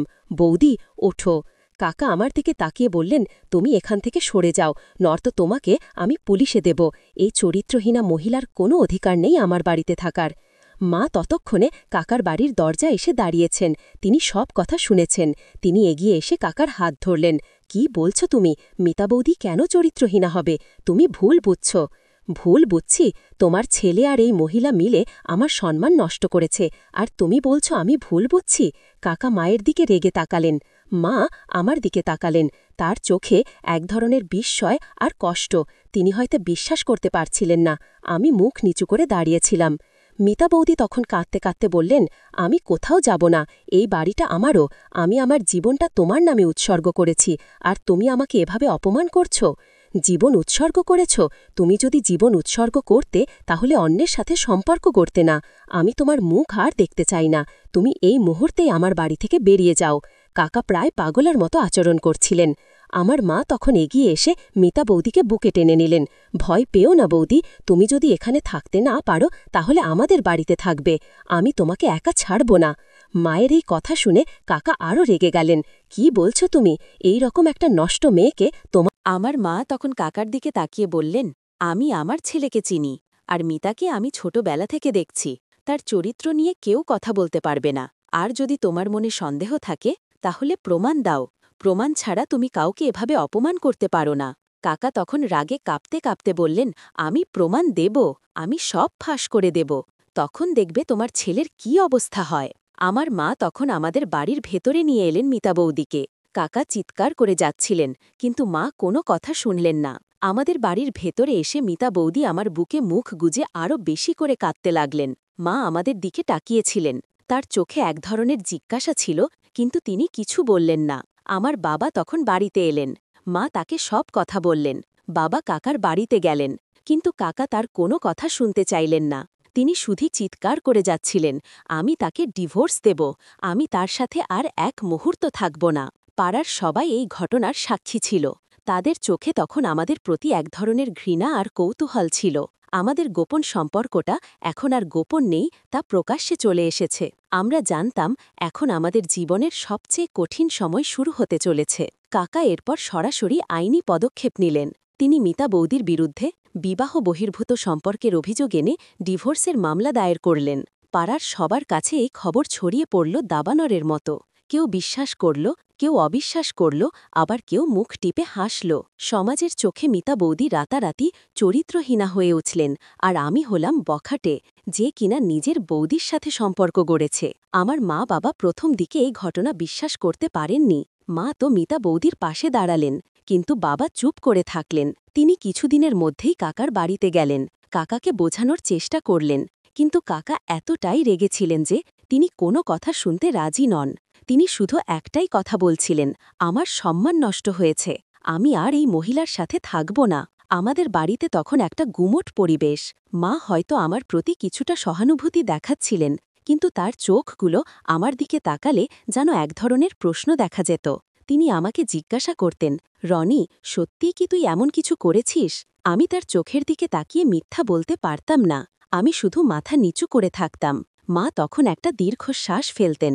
তার মনে হয়তো এক গভীর কষ্ট ছিল। তিনি তার নিজের ছেলেকে এমন অবস্থায় দেখে হয়তো খুব ভেঙে পড়েছিলেন। মিতা বৌদি আমাদের বাড়িতেই আশ্রয় নিলেন। তিনি সারা দিন চুপ করে থাকতেন, শুধু কাঁদতেন। তার মেয়ে বোর্ডিং স্কুল থেকে খবর পেয়ে এসেছিল। সে তার মায়ের এই অবস্থা দেখে খুবই কষ্ট পাচ্ছিল। সে তার বাবাকে ঘৃণা করতে শুরু করল, কারণ সে ভাবছিল তার বাবা তার মাকে অত্যাচার করছে। কিন্তু আসল ঘটনাটা সে জানত না। আমরা তাকে কিছু বলতেও পারছিলাম না। আমাদের পাড়ায় তখন আমার আর মিতা বৌদির সম্পর্ক নিয়ে কানাঘুষো চলছিল। অনেকে আমাদের দিকে আঙুল তুলত, অনেকে হাসত। আমার বন্ধুরা আমাকে এড়িয়ে চলত। আমার চাকরি খোঁজাটাও তখন বন্ধ হয়ে গেল। কোনো জায়গাতেই আমি নিজেকে গুছিয়ে নিতে পারছিলাম না। আমার মনে হতো সমাজের চোখে আমি একজন অপরাধী। একদিন সবুজকে পাড়ার মোড়ে দেখলাম। সে আমাকে দেখে একটা বিদ্রুপের হাসি হাসল। কি রনি ভাই, কেমন লাগছে? সব ফাঁস হয়ে গেছে, তাই না? আমি তো আগে থেকেই জানতাম তোমার আর বৌদির সম্পর্কটা। আমার রক্ত মাথায় চড়ে গেল। আমি তার দিকে তেড়ে গেলাম। তুই কি করে জানলি? তুই নিশ্চয়ই কাকাকে সব কথা বলেছিস। সে হাসতে হাসতে বলল, আমি কেন বলবো? আমি তো কিছুই বলিনি। তবে কান আছে, চোখ আছে, সেগুলো দিয়ে তো অনেক কিছু দেখা যায়। তুমি আর বৌদি তো ভাবতেই পারোনি যে তোমাদের গোপন প্রেম পাড়ার সবার চোখে পড়েছে। তার কথা শুনে আমার রাগ আরও বেড়ে গেল। আমি তাকে ধরে মারতে শুরু করলাম। পাড়ার লোকজন এসে আমাদের থামালো। সবুজ তখন হুমকি দিয়ে বলল, তুমি আমাকে মারলে, এর ফল ভালো হবে না রনি। আমি তোমাকে দেখে নেব। আমি জানতাম সবুজের কাছে হয়তো আমাদের সম্পর্কের কিছু প্রমাণ আছে। সে হয়তো আমাদের ঘনিষ্ঠ মুহূর্তগুলো লুকিয়ে দেখেছে বা হয়তো ভিডিও করে রেখেছে। এই ভয়টা আমাকে আরও বেশি করে আচ্ছন্ন করে তুলল। কাকার ডিভোর্সের মামলা চলতে লাগল। মিতা বৌদি নিজের উকিল ঠিক করলেন। তিনি কাকার সাথে ডিভোর্স দিতে রাজি নন। তিনি চান কাকা তার সাথে থাকুন, কিন্তু কাকা কোনোভাবেই রাজি নন। তিনি মিতা বৌদিকে তার জীবনে আর দেখতে চান না। এই আইনি লড়াইটা আমাদের দুজনের জীবনকে আরও বেশি করে জটিল করে তুলল। এই সময়গুলোতে মিতা বৌদি আমার ওপর আরও বেশি করে নির্ভরশীল হয়ে পড়লেন। তিনি আমাকে ছাড়া আর কাউকে বিশ্বাস করতে পারতেন না। আমি তার পাশে থাকতাম, তাকে সাহস যোগাতাম। আমাদের দুজনের মধ্যে তখন যেন এক অন্যরকম বোঝাপড়া তৈরি হয়েছিল। আমরা দুজনেই জানতাম এই যুদ্ধটা শুধু আমাদের দুজনের। কিন্তু আমার বাবা মা এই পরিস্থিতি মেনে নিতে পারছিলেন না। বাবা একদিন আমাকে ডেকে বললেন, রনি, তুই এই সম্পর্ক থেকে বেরিয়ে আয়। এটা তোর জীবন নষ্ট করে দেবে। সমাজের চোখে তোর কোনো সম্মান থাকবে না, আর মিতা বৌদিরও কোনো ভবিষ্যৎ নেই তোর সাথে। আমি বাবার দিকে তাকিয়ে বললাম, বাবা, আমি মিতা বৌদিকে ভালোবাসি। আমি তাকে একা ছাড়তে পারবো না। বাবা রেগে গিয়ে বললেন, ভালোবাসা? এটা কোনো ভালোবাসা নয় রনি, এটা তোর ভুল। তুই এখনো ছোট, তুই সমাজের নিয়মকানুন বুঝিস না। তোর জীবনটা নষ্ট হয়ে যাবে। তুই এই সম্পর্ক থেকে বেরিয়ে আয়। আমার মা তখন বাবার পাশে এসে দাঁড়ালেন। তাকে জোর করিস না, সে যা ভালো মনে করে তাই করবে। তবে রনি, তুই একবার ভেবে দেখ, এই সম্পর্কটা কি সত্যি তোমাদের জন্য ভালো কিছু নিয়ে আসবে? আমি মা বাবার দিকে তাকিয়েছিলাম। তাদের চোখে আমার জন্য যে উদ্বেগ ছিল তা আমি বুঝতে পারছিলাম, কিন্তু আমি মিতা বৌদিকে ছেড়ে যেতে পারছিলাম না। আমার মনে হয়েছিল আমি যদি তাকে ছেড়ে যাই তাহলে তিনি একা হয়ে যাবেন, তার জীবনে আর কেউ থাকবে না। একদিন মিতা বৌদি আমাকে বললেন, রনি, আমি জানি এই সম্পর্কটা আমাদের দুজনের জন্যই কঠিন, কিন্তু আমি তোকে ছাড়া বাঁচতে পারবো না। তুই কি আমার সাথে কোথাও দূরে চলে যাবি, যেখানে কেউ আমাদের চিনবে না, জানবে না? সেখানে আমরা নতুন জীবন শুরু করব। তার কথা শুনে আমার মনটা কেমন যেন করে উঠল। আমি তার চোখের দিকে তাকিয়েছিলাম। তার চোখে এক ধরনের আশা ছিল, এক ধরনের স্বপ্ন ছিল। আমি তাকে বললাম, আমি তোমার সাথে যাব বৌদি। তুমি যেখানে বলবে সেখানেই যাব। আমি তোমাকে একা ছাড়ব না। আমাদের এই সিদ্ধান্তটা ছিল খুব কঠিন। আমরা জানতাম সমাজ আমাদের মেনে নেবে না, আমাদের পরিবার আমাদের সমর্থন করবে না, কিন্তু আমরা একে অপরের সাথে থাকার জন্য প্রস্তুত ছিলাম। আমরা ঠিক করলাম কাকার ডিভোর্সের মামলা শেষ হওয়ার পরই আমরা এই পাড়া ছেড়ে চলে যাব। এই সময়ের মধ্যে কাকা নানাভাবে মিতা বৌদিকে চাপ দিচ্ছিলেন। তিনি তার সব সম্পত্তি বাজেয়াপ্ত করার হুমকি দিচ্ছিলেন। মিতা বৌদির ব্যাংক অ্যাকাউন্ট ফ্রিজ করে দিয়েছিলেন, যাতে তিনি কোনো খরচ করতে না পারেন। তিনি চাচ্ছিলেন মিতা বৌদি যেন অসহায় হয়ে পড়েন আর তাকে ডিভোর্স দিতে রাজি হন। কিন্তু মিতা বৌদি অনড় ছিলেন। তিনি জানতেন কাকা তাকে ডিভোর্স দিতে চান না। তিনি চান তিনি যেন ফিরে আসেন, কিন্তু তার শর্ত মেনে। কিন্তু মিতা বৌদি এবার আর ফিরে যেতে রাজি ছিলেন না। তিনি কাকার অবহেলায় দীর্ঘকাল ভুগেছেন। এখন তিনি আমাকে খুঁজে পেয়েছেন, যিনি তাকে সম্মান করেন, ভালোবাসেন। তাই তিনি কাকার সব চাপ সত্ত্বেও ডিভোর্স দিতে রাজি হলেন না। তার একটাই শর্ত ছিল, তিনি কাকার কাছ থেকে কোনো টাকা নেবেন না। শুধু তার নিজের যা প্রাপ্য তাই নেবেন। আর যদি কাকা ডিভোর্স দিতেই চান তাহলে যেন সম্মানজনকভাবে দেন। কিন্তু কাকা তার সম্মান রক্ষা করার জন্য যা কিছু করতে প্রস্তুত ছিলেন। তিনি পাড়ায় রটিয়ে দিলেন যে মিতা বৌদি আমাকে প্ররোচিত করেছেন, আর আমি নাকি তার সম্পত্তির লোভে মিতা বৌদির সাথে সম্পর্ক তৈরি করেছি। এই অপবাদগুলো শুনে আমার ভেতরে রাগ আর ক্ষোভ আরও বেড়ে গেল। আমার মা বাবা এই ধরনের মিথ্যা অভিযোগ শুনে খুবই মর্মাহত হলেন। আমার বাবা কাকার সাথে সরাসরি কথা বলতে গেলেন, কিন্তু কাকা উল্টো আমার বাবাকে অপমান করলেন। এই সব ঘটনা আমাদের পাড়াটাকে দুভাগে ভাগ করে দিল। এক দল কাকার পক্ষ নিল, কারণ তিনি সমাজের চোখে একজন প্রতিষ্ঠিত ব্যক্তি। আর এক দল মিতা বৌদির প্রতি সহানুভূতি দেখালো, কারণ তারা তার একাকিত্ব আর কাকার অবহেলা সম্পর্কে কিছুটা জানত। কিন্তু কেউই আমাদের সম্পর্কটাকে মেনে নিতে পারছিল না। আমরা এই কঠিন পরিস্থিতির মধ্য দিয়ে যাচ্ছিলাম। মিতা বৌদির মেয়েটাও এইসব দেখে খুবই বিপর্যস্ত হয়ে পড়ল। সে তার মায়ের সাথে থাকতে চাইছিল, কিন্তু তার স্কুলের পড়াশোনার জন্য সে বোর্ডিং স্কুলেই থাকতে বাধ্য হল। মিতা বৌদি তার মেয়ের ভবিষ্যৎ নিয়েও খুব চিন্তিত ছিলেন।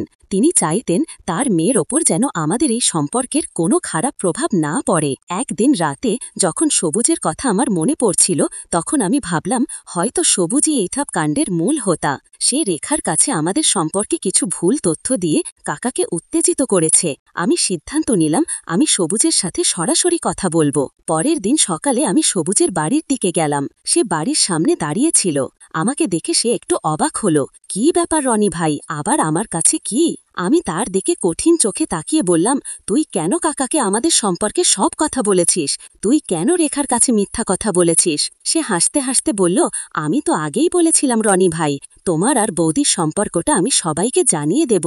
তুমি আমাকে সেদিন মারলে তার ফল তো তোমাকে ভোগ করতেই হবে। আমি তার কলার ধরে বললাম, তুই মিথ্যা কথা বলছিস, তুই ব্ল্যাকমেল করার চেষ্টা করছিস। ব্ল্যাকমেল? আমি কেন ব্ল্যাকমেল করব? আমি তো শুধু সত্যিটা বলেছি। তোমার আর বৌদির গোপন প্রেম পাড়ার সবার চোখে পড়েছে। এবার তুমি আর বৌদি এই পাড়ায় কিভাবে থাকবে তা আমি দেখতে চাই। সবুজ বিদ্রুপ করে বলল। আমি তার কলার ছেড়ে দিলাম। তার কথা শুনে আমার মনে হলো সে হয়তো কোনো প্রমাণ জোগাড় করেছে। সে হয়তো আমাদের ঘনিষ্ঠ মুহূর্তের ছবি বা ভিডিও তুলে লিখেছে। এই ভয়টা আমাকে অস্থির করে তুলল। আমি জানতাম যদি সে এইসব ফাঁস করে দেয় তাহলে আমাদের দুজনের জীবনই নষ্ট হয়ে যাবে। আমি সবুজের বাড়ি থেকে ফিরে এসে মিতা বৌদিকে সব কথা বললাম। তিনি শুনে ভয়ে কাঁপতে লাগলেন। রনি, এখন আমরা কি করব? যদি সবুজ সেই সব ফাঁস করে দেয় তাহলে আমাদের আর কোনো সম্মান থাকবে না, আমাদের জীবনটা নষ্ট হয়ে যাবে। আমি তাকে সান্ত্বনা দিলাম, ভর পেও না বৌদি, আমি আছি তো, আমি সবুজকে কিছু করতে দেব না। কিন্তু আমার ভেতরেও এক তীব্র ভয় কাজ করছিল। সবুজের মতো বখাটে ছেলে যে কোনো কিছুই করতে পারে। আমি জানতাম আমাদের এই সম্পর্কটা এখন এক গভীর সংকটের মুখে। কাকার ডিভোর্স মামলা এক নতুন মোড় নিল। কাকার উকিল আদালতে সবুজের নাম উল্লেখ করলেন সাক্ষী হিসেবে। সবুজ আদালতে গিয়ে এমন সব কথা বলল যা আমাদের দুজনের সম্পর্ককে আরও খারাপভাবে উপস্থাপন করল। সে বলল যে আমি মিতা বৌদির দুর্বলতার সুযোগ নিয়ে তাকে ব্ল্যাকমেইল করেছি, আর তার সম্পত্তির লোভে তার সাথে সম্পর্ক তৈরি করেছি। এই প্রশ্নটা আমাকে ঘুমাতে দিত না। আমি মিতা বৌদিকে সব কথা বললাম। তিনি আমার দিকে তাকিয়ে বললেন, রনি, আমি জানি এই সম্পর্কটা আমাদের দুজনের জন্যই কঠিন। তোর ভবিষ্যৎ নষ্ট হচ্ছে। তুই চলে যা, আমি একা থাকতে পারব, আমার যা হওয়ার হবে। তার কথা শুনে আমার বুকটা ভেঙে গেল। আমি তাকে বললাম, আমি তোমাকে একা ফেলে যাব না বৌদি, আমি তোমার পাশেই থাকব। কিন্তু মিতা বৌদি আমাকে বোঝাতে লাগলেন, না রনি, তুই চলে যা, তোর জীবনটা এখানে নষ্ট হবে। তুই যদি ভালো থাকিস তাহলে আমারও ভালো লাগবে। তার কথাগুলো আমার মনে এক তীব্র যন্ত্রণা তৈরি করল।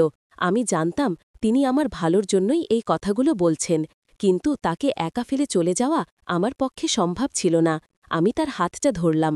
আমি তোমাকে কথা দিয়েছিলাম, আমি তোমার পাশে থাকব, আমি আমার কথা ভাঙব না। মিতা বৌদি আমার দিকে তাকিয়ে কাঁদলেন। তার চোখে তখনও এক ধরনের আশা ছিল, এক ধরনের ভালোবাসা ছিল। তিনি হয়তো চাননি আমি চলে যাই, কিন্তু আমার ভালোর জন্য তিনি এই কঠিন সিদ্ধান্ত নিতে বাধ্য হয়েছিলেন। পরের দিন আমার মা আমাকে ডেকে বললেন, রনি, তুই যদি মিতা বৌদিকে ভালোবাসিস তাহলে তার ভালোর জন্য কিছু কর, তার সম্মান রক্ষা কর, তোর জন্য তার জীবনটা নষ্ট হচ্ছে। মায়ের এই কথাগুলো শুনে আমার মনে হল আমার মাও হয়তো আমাদের সম্পর্কের গভীরতাটা বুঝতে পারছেন, কিন্তু সমাজের চাপে তিনিও হয়তো দিশেহারা। আমি মায়ের দিকে তাকিয়ে বললাম, আমি জানি না মা, আমি কি করব বুঝতে পারছি না। আমার ভেতরে তখন এক তীব্র দ্বিধা আর দ্বন্দ্ব চলছিল। আমি কি আমার ভালোবাসা বিসর্জন দেব, নাকি সমাজের বিরুদ্ধে লড়াই করব? এই প্রশ্নটা আমাকে ঘুমাতে দিত না। কাকার ডিভোর্স মামলাটা চলছিল। মিতা বৌদি ধীরে ধীরে শারীরিক ও মানসিকভাবে আরও ভেঙে পড়ছিলেন। তার মুখে হাসি তো দূরের কথা, একটা সাধারণ অভিব্যক্তিও দেখতে পাওয়া যেত না। তিনি যেন দিনের পর দিন শুকিয়ে যাচ্ছিলেন। এই অবস্থা দেখে আমার খুব কষ্ট হতো। আমি জানতাম তাকে এই অবস্থা থেকে বের করে আনার একমাত্র উপায় ছিল তাকে নতুন জীবন শুরু করার সুযোগ দেওয়া। এক সন্ধ্যায় আমি মিতামৌদির ঘরে গিয়েছিলাম। তিনি জানালার পাশে বসে বাইরের দিকে তাকিয়েছিলেন। আমি তার পাশে গিয়ে বসলাম। তার দিকে তাকিয়ে বললাম, বৌদি, আমি একটা সিদ্ধান্ত নিয়েছি। তিনি আমার দিকে তাকালেন। তার চোখে এক ধরনের জিজ্ঞাসা ছিল, কি সিদ্ধান্ত রনি? আমি বললাম, আমি জানি আমাদের এই সম্পর্কটা সমাজের চোখে কোনো দিনও মেনে নেওয়া হবে না। এই পাড়ায় আমরা আর শান্তিতে থাকতে পারব না। কাকার মামলা, সবুজের ব্যাকমেল, সব কিছুই আমাদের জীবনকে আরও কঠিন করে তুলছে। আমি চাই না তোমার জীবনটা আমার জন্য নষ্ট হোক। তিনি আমার হাতটা ধরলেন। তার হাতটা ছিল ঠান্ডা। তাহলে তুই কি আমাকে ছেড়ে চলে যাবি রনি? তার গলায় এক ধরনের ভয় আর কষ্ট ছিল। আমি মাথা নেড়ে বললাম, না বৌদি, আমি তোমাকে ছেড়ে কোথাও যাব না। আমরা একসাথে এই পাড়া ছেড়ে চলে যাব। যেখানে কেউ আমাদের চিনবে না, জানবে না, সেখানে আমরা নতুন জীবন শুরু করব। আমার এক বন্ধু আমাকে একটা চাকরির খবর দিয়েছে, দূর একটা শহরে। আমরা সেখানেই চলে যাব। মিতা বৌদি আমার দিকে অবাক হয়ে তাকালেন। তার চোখে এক ধরনের বিস্ময় ছিল, এক ধরনের আনন্দ ছিল। তিনি কাঁদতে কাঁদতে আমাকে জড়িয়ে ধরলেন। তুই আমার জন্য এত কিছু করবি রনি? আমি বিশ্বাস করতে পারছি না। আমি তাকে আরও শক্ত করে জড়িয়ে ধরলাম। আমি তোমাকে কথা দিয়েছিলাম, আমি তোমাকে একা ছাড়ব না। আমাদের এই সিদ্ধান্তটা ছিল খুব কঠিন, কিন্তু আমরা জানতাম এটাই আমাদের একমাত্র পথ। আমরা দুজনেই সমাজের বিরুদ্ধে লড়াই করার জন্য প্রস্তুত ছিলাম। আমরা ঠিক করলাম কাকার মামলার রায় বের হওয়ার পরই আমরা চলে যাব। কিন্তু এই সময়ের মধ্যে আমাদের অনেক পরিকল্পনা করতে হবে। আমাদের নিজেদের জন্য একটা নতুন আশ্রয় খুঁজতে হবে। আমার বাবা মা যখন এই সিদ্ধান্তের কথা শুনলেন, তখন তারা খুবই হতাশ হলেন। বাবা রেগে গিয়ে বললেন, তুই নিজের জীবনটা নষ্ট করছিস রনি। তোর জন্য তোর মা বাবারও সম্মান থাকবে না। তুই এমন ভুল করিস না। আমার মা তখন বাবার পাশে এসে দাঁড়ালেন। তাকে যা করতে দিচ্ছ তাই করুক। তার কপালে যা আছে তাই হবে। আমরা আর কি করতে পারি? মায়ের গলায় এক ধরনের অসহায়ত্ব ছিল। আমি মা বাবার দিকে তাকিয়ে বললাম, তোমাদের আশীর্বাদ চাই। আমি জানি আমি হয়তো তোমাদের কষ্ট দিচ্ছি, কিন্তু আমি মিতা বৌদিকে ছাড়া বাঁচতে পারব না। এই সময়টা আমাদের জন্য খুব কঠিন ছিল। পাড়ার মানুষেরা আমাদের দিকে অদ্ভুত চোখে তাকাত। অনেকে আমাদের বাড়িতে এসে মা বাবাকে নানা কথা শোনাত, কিন্তু আমরা কোনো কিছুতে কান দিতাম না। আমরা শুধু আমাদের ভবিষ্যতের কথা ভাবতাম। একদিন আদালতে মামলার রায় বের হল। বিচারক রায় দিলেন যে কাকার ডিভোর্স আবেদন মঞ্জুর করা হবে। মিতা বৌদি কাকার কাছ থেকে কোনো খোরপোশ পাবেন না, কারণ তার বিরুদ্ধে বিবাহ বহির্ভূত সম্পর্কের অভিযোগ প্রমাণিত হয়েছে। তবে তার মেয়ের ভরণপোষণের দায়িত্ব কাকার থাকবে। এই রায় শুনে মিতা বৌদি আরও বেশি ভেঙে পড়লেন। তার চোখে তখন শুধুই অন্ধকার। তিনি জানতেন তার সম্মান, তার সামাজিক অবস্থান সব কিছুই এখন শেষ। আমি তাকে সান্ত্বনা দিলাম, ভয় পেও না বৌদি, আমরা একসাথে থাকব। আমরা নতুন জীবন শুরু করব। সেই রাতে আমরা দুজনেই বসে আমাদের ভবিষ্যতের পরিকল্পনা করছিলাম। আমরা ঠিক করলাম দ্রুতই এই পাড়া ছেড়ে চলে যাব। আমি রিয়াজের সাথে যোগাযোগ করলাম। সে আমাকে আশ্বাস দিল যে আমি সেখানে গিয়ে একটা ছোটখাটো চাকরি পেতে পারব। সবকিছু গুছিয়ে নেওয়ার পর এক গভীর রাতে আমরা দুজনেই পাড়া ছেড়ে চলে গেলাম। আমার মা বাবা আমাদের এই সিদ্ধান্তে হয়তো খুশি ছিলেন না, কিন্তু তারা আমাদের আশীর্বাদ করেছিলেন। তাদের চোখে আমি এক ধরনের কষ্ট আর ভালোবাসার মিশ্রণ দেখেছিলাম। আমরা নতুন শহরে গিয়ে উঠলাম। সেখানে আমাদের কেউ চিনত না, জানত না। আমরা একটি ছোট বাসা ভাড়া নিলাম। আমি আমার নতুন চাকরিতে যোগ দিলাম। মিতা বৌদিও একটি ছোটখাটো কাজ খুঁজে নিলেন, যাতে তিনি নিজেকে ব্যস্ত রাখতে পারেন। আমাদের নতুন জীবনটা শুরু হল। প্রথম দিকে আমাদের অনেক সমস্যা হয়েছিল।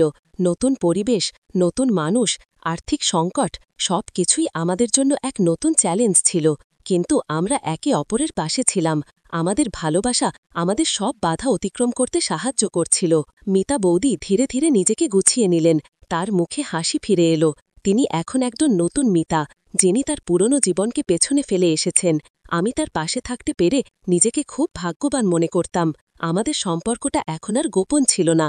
আমরা দুজনেই একে অপরের প্রতি সম্পূর্ণভাবে নিবেদিত ছিলাম, কিন্তু পুরনো জীবনের ছায়া আমাদের পিছু ছাড়ছিল না। একদিন আমি আমার অফিসে বসে কাজ করছিলাম। হঠাৎ আমার মোবাইলে একটা অচেনা নম্বর থেকে আবার ফোন এলো। আমি ফোনটা ধরলাম। ওপাশ থেকে একজন মহিলা কণ্ঠস্বর ভেসে এলো। আপনি কি রনি বলছেন? আমি মিতা বৌদির মেয়ে দিশা। আমি অবাক হয়ে গেলাম। দিশা? সে আমার নম্বর কি করে পেল? আমি বললাম, হ্যাঁ, আমি রনি বলছি। তুমি কেমন আছো দিশা? সে কাঁদতে কাঁদতে বলল, রনি আঙ্কেল, আমার মা কোথায়? বাবা মাকে বাড়ি থেকে বের করে দিয়েছেন। আমি মাকে খুঁজে পাচ্ছি না। তার কথা শুনে আমার বুকটা ধড়ফড় করে উঠল। আমি মিতা বৌদিকে কিছু না জানিয়ে দিশার সাথে যোগাযোগ করতে পারছিলাম না। আমি বললাম, দিশা, তোমার মা ভালো আছেন। তিনি এখন আমাদের সাথে নেই, অন্য কোথাও আছেন। আমার বাবা মাকে বলেনি যে তিনি কোথায় আছেন। আমি মাকে খুব মিস করছি রনি আঙ্কেল। আমি মায়ের সাথে কথা বলতে চাই। দিশা কাঁদতে কাঁদতে বলল, আমার মনটা খুব খারাপ হয়ে গেল। আমি জানতাম মিতা বৌদি তার মেয়েকে খুব ভালোবাসেন। তাকে ছাড়া তিনি বাঁচতে পারবেন না। আমি দিশাকে বললাম, আমি তোমার মায়ের সাথে কথা বলার চেষ্টা করছি। তুমি এখন কোথায় আছো? সে বলল, আমি আমার নানা বাড়িতে আছি। বাবা আমাকে এখানে রেখে গেছেন। আমি ফোনটা রেখে দিলাম। মিতা বৌদিকে সব কথা বললাম। তিনি শুনেই দিশার কাছে যেতে চাইলেন। রনি, আমি আমার মেয়েকে ছাড়া থাকতে পারব না। আমি ওর কাছে যাব। আমি তাকে বোঝানোর চেষ্টা করলাম। এখন গেলে আরও বিপদ হবে বৌদি। তোমার বাবা মা কাকার ভয়ে তোমাকে আশ্রয় দিতে চাইবেন না, আর কাকাও হয়তো তোমাকে আবার ঝামেলায় ফেলবে। কিন্তু মিতা বৌদি কোনো কথা শুনতে রাজি নন। তিনি তার মেয়ের কাছে যেতে চাইলেন। আমি জানতাম তাকে আটকানো সম্ভব নয়। আমরা দুজনেই দিশার নানাবাড়ির দিকে রওনা হলাম। দিশার নানাবাড়ি ছিল এক উড়নো গ্রামে। আমরা সেখানে গিয়ে দেখলাম দিশা তার নানা নানির সাথে আছে। মিতা বৌদিকে দেখে দিশা আনন্দে লাফিয়ে উঠল। তারা একে অপরকে জড়িয়ে ধরল। এই দৃশ্য দেখে আমার চোখে জল এসে গেল। কিন্তু দিশার নানা নানি মিতা বৌদিকে দেখে খুশি হলেন না। তারা জানতেন মিতা বৌদির ডিভোর্স হয়েছে, আর তার বিরুদ্ধে বিবাহ বহির্ভূত সম্পর্কের অভিযোগ আছে।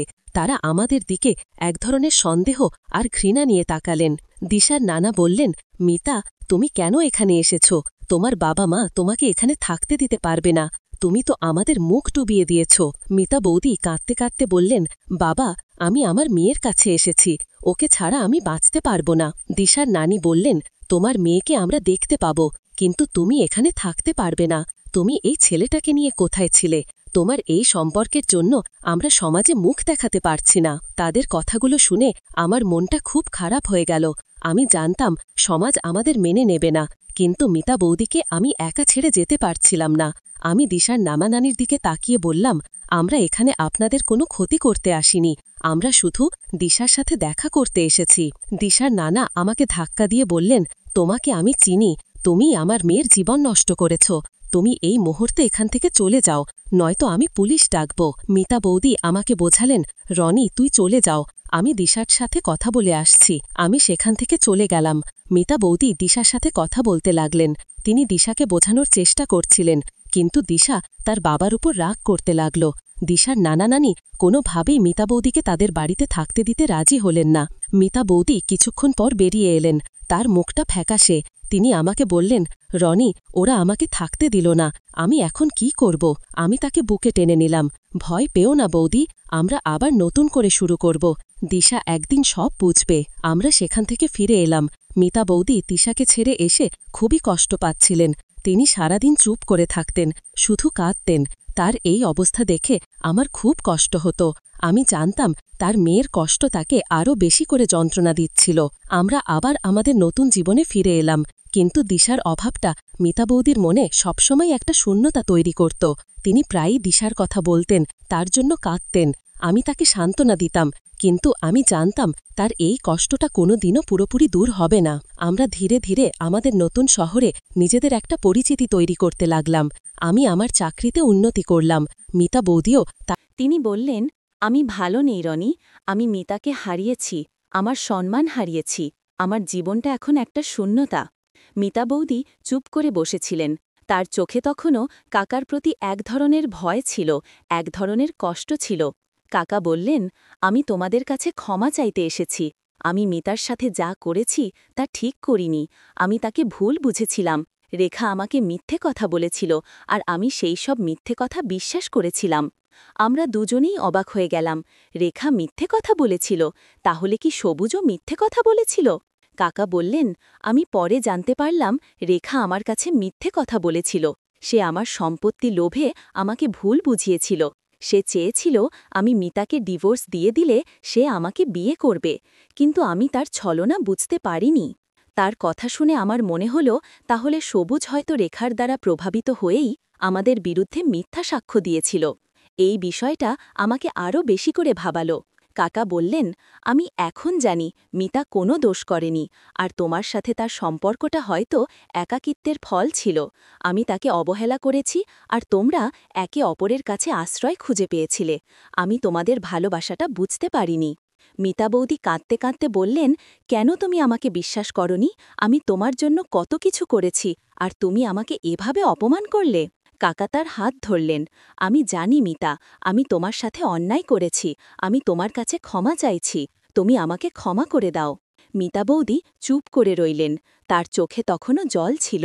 কাকা বললেন, আমি চাই তোমরা আবার আমার জীবনে ফিরে আসো। আমি তোমাদের সাথে নতুন করে জীবন শুরু করতে চাই। এই কথা শুনে আমরা দুজনেই অবাক হয়ে গেলাম। কাকা কি সত্যিই আমাদের ক্ষমা করতে চাইছেন? আমরা দুজনেই এই ব্যাপারটা নিয়ে দ্বিধায় পড়ে গেলাম। কাকা বললেন, আমি জানি এটা তোমাদের জন্য কঠিন হবে, কিন্তু আমি তোমাদের সব ধরনের সাহায্য করব। আমি চাই দিশা যেন তার মা বাবাকে ফিরে পায়। দিশার কথা শুনে মিতা বৌদির চোখে এক ধরনের আশা ফিরে এলো।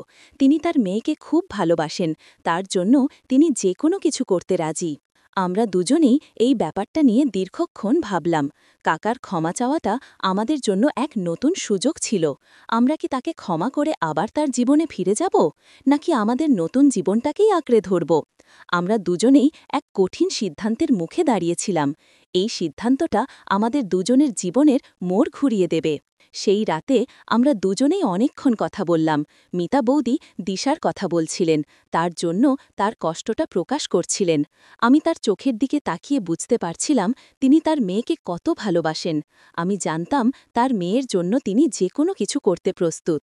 আমি মিতা বৌদিকে বললাম, বৌদি, যদি তুমি কাকার কাছে ফিরে যেতে চাও তাহলে যাও, আমি তোমাকে আটকাবো না। আমি জানি তোমার মেয়ের জন্য এটা খুবই জরুরি। তিনি আমার দিকে তাকিয়ে কাঁদলেন, কিন্তু রনি, আমি তোমাকে ছেড়ে কিভাবে থাকব? তুমি তো আমার জীবন। আমি তাকে বুকে টেনে নিলাম। আমি সব সময় তোমার পাশে থাকব বৌদি, তুমি যেখানেই থাকো না কেন, আমার ভালোবাসা সব সময় তোমার সাথে থাকবে। মিতা বৌদি তখন এক কঠিন সিদ্ধান্ত নিলেন। তিনি কাকার কাছে ফিরে যাওয়ার জন্য রাজি হলেন, কিন্তু কিছু শর্ত দিলেন। তিনি বললেন, আমি তোমাকে তখনই ক্ষমা করব যখন তুমি সমাজের কাছে আমার সম্মান ফিরিয়ে দেবে, আর দিশাকে যেন আর কখনো বোর্ডিং স্কুলে থাকতে না হয়, সে যেন আমার সাথে থাকে। কাকা মিতা বৌদির সব শর্ত মেনে নিলেন। তিনি সমাজের কাছে তার ভুল স্বীকার করলেন, আর মিতা বৌদির সম্মান ফিরিয়ে দিলেন। তিনি দিশাকে আবার বাড়িতে নিয়ে এলেন। মিতা বৌদি কাকার কাছে ফিরে গেলেন। তার মেয়ে দিশা তাকে ফিরে পেয়ে খুব খুশি হল। তাদের পরিবার আবার একত্রিত হল। এই দৃশ্য দেখে আমার মনে এক ধরনের শান্তি এলো। আমি জানতাম মিতা বৌদি এখন খুশি। কিন্তু আমার জীবনে এক নতুন শূন্যতা তৈরি হল। মিতা বৌদি চলে যাওয়ার পর আমি আবার একা হয়ে গেলাম।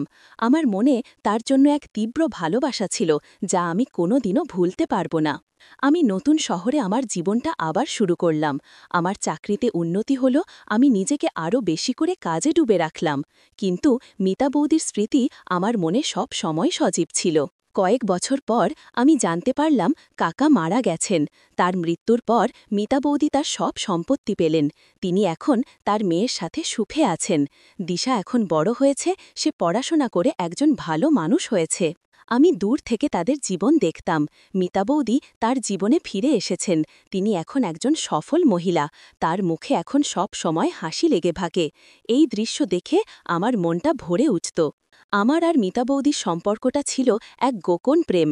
এটা সমাজের চোখে হয়তো ভুল ছিল, কিন্তু আমাদের দুজনের কাছে ছিল পৃথিবীর সবচেয়ে সত্যি সম্পর্ক। আমরা দুজনেই জানতাম আমাদের এই ভালোবাসাটা আমাদের জীবনে এক গভীর দাগ কেটে গেছে, যা কোনোদিনও মুছে যাবে না। এখন আমি আমার জীবন নিয়ে সন্তুষ্ট। আমি জানি মিতা বৌদি যেখানেই থাকুন না কেন, তিনি খুশি আছেন, আর এটাই আমার জন্য যথেষ্ট। আমাদের ভালোবাসাটা হয়তো সমাজের চোখে স্বীকৃতি পায়নি, কিন্তু আমাদের মনের ভেতরে এই ভালোবাসাটা চিরকাল অমর হয়ে থাকবে। আমি তানিয়া, আর রনির এই গল্পটা সত্যি আমার মনে গভীর দাগ কেটেছে। ভালোবাসা, ত্যাগ, সামাজিক চাপ আর আত্মমর্যাদার এক জটিল মিশেল এই গল্পটা। রনি আর মিতা বৌদির জীবনের এই অধ্যায়টা আমাদের শিখিয়ে দেয় যে ভালোবাসা সব সময় এক সরল পথে চলে না, আর সমাজের নিয়মকানুন সব সময় ভালোবাসার সত্যকে বিচার করতে পারে না। তাদের জীবনের এই গল্পটা হয়তো অনেকের কাছে এক বিতর্কিত প্রশ্ন তৈরি করবে, কিন্তু ভালোবাসার প্রকৃত অর্থ হয়তো এই রকম কঠিন পথেই খুঁজে পাওয়া যায়। বন্ধুরা, আশা করি রনির এই গল্পটা আপনাদের ভালো লেগেছে। যদি আপনাদের এই গল্পটা ভালো লেগে থাকে তাহলে অবশ্যই আমাদের চ্যানেলটি সাবস্ক্রাইব করে আমাদের পাশে থাকবেন। আপনাদের মতামত আমাদের জন্য খুবই গুরুত্বপূর্ণ। ভালো থাকবেন, সুস্থ থাকবেন, দেখা হবে পরের পর্বে।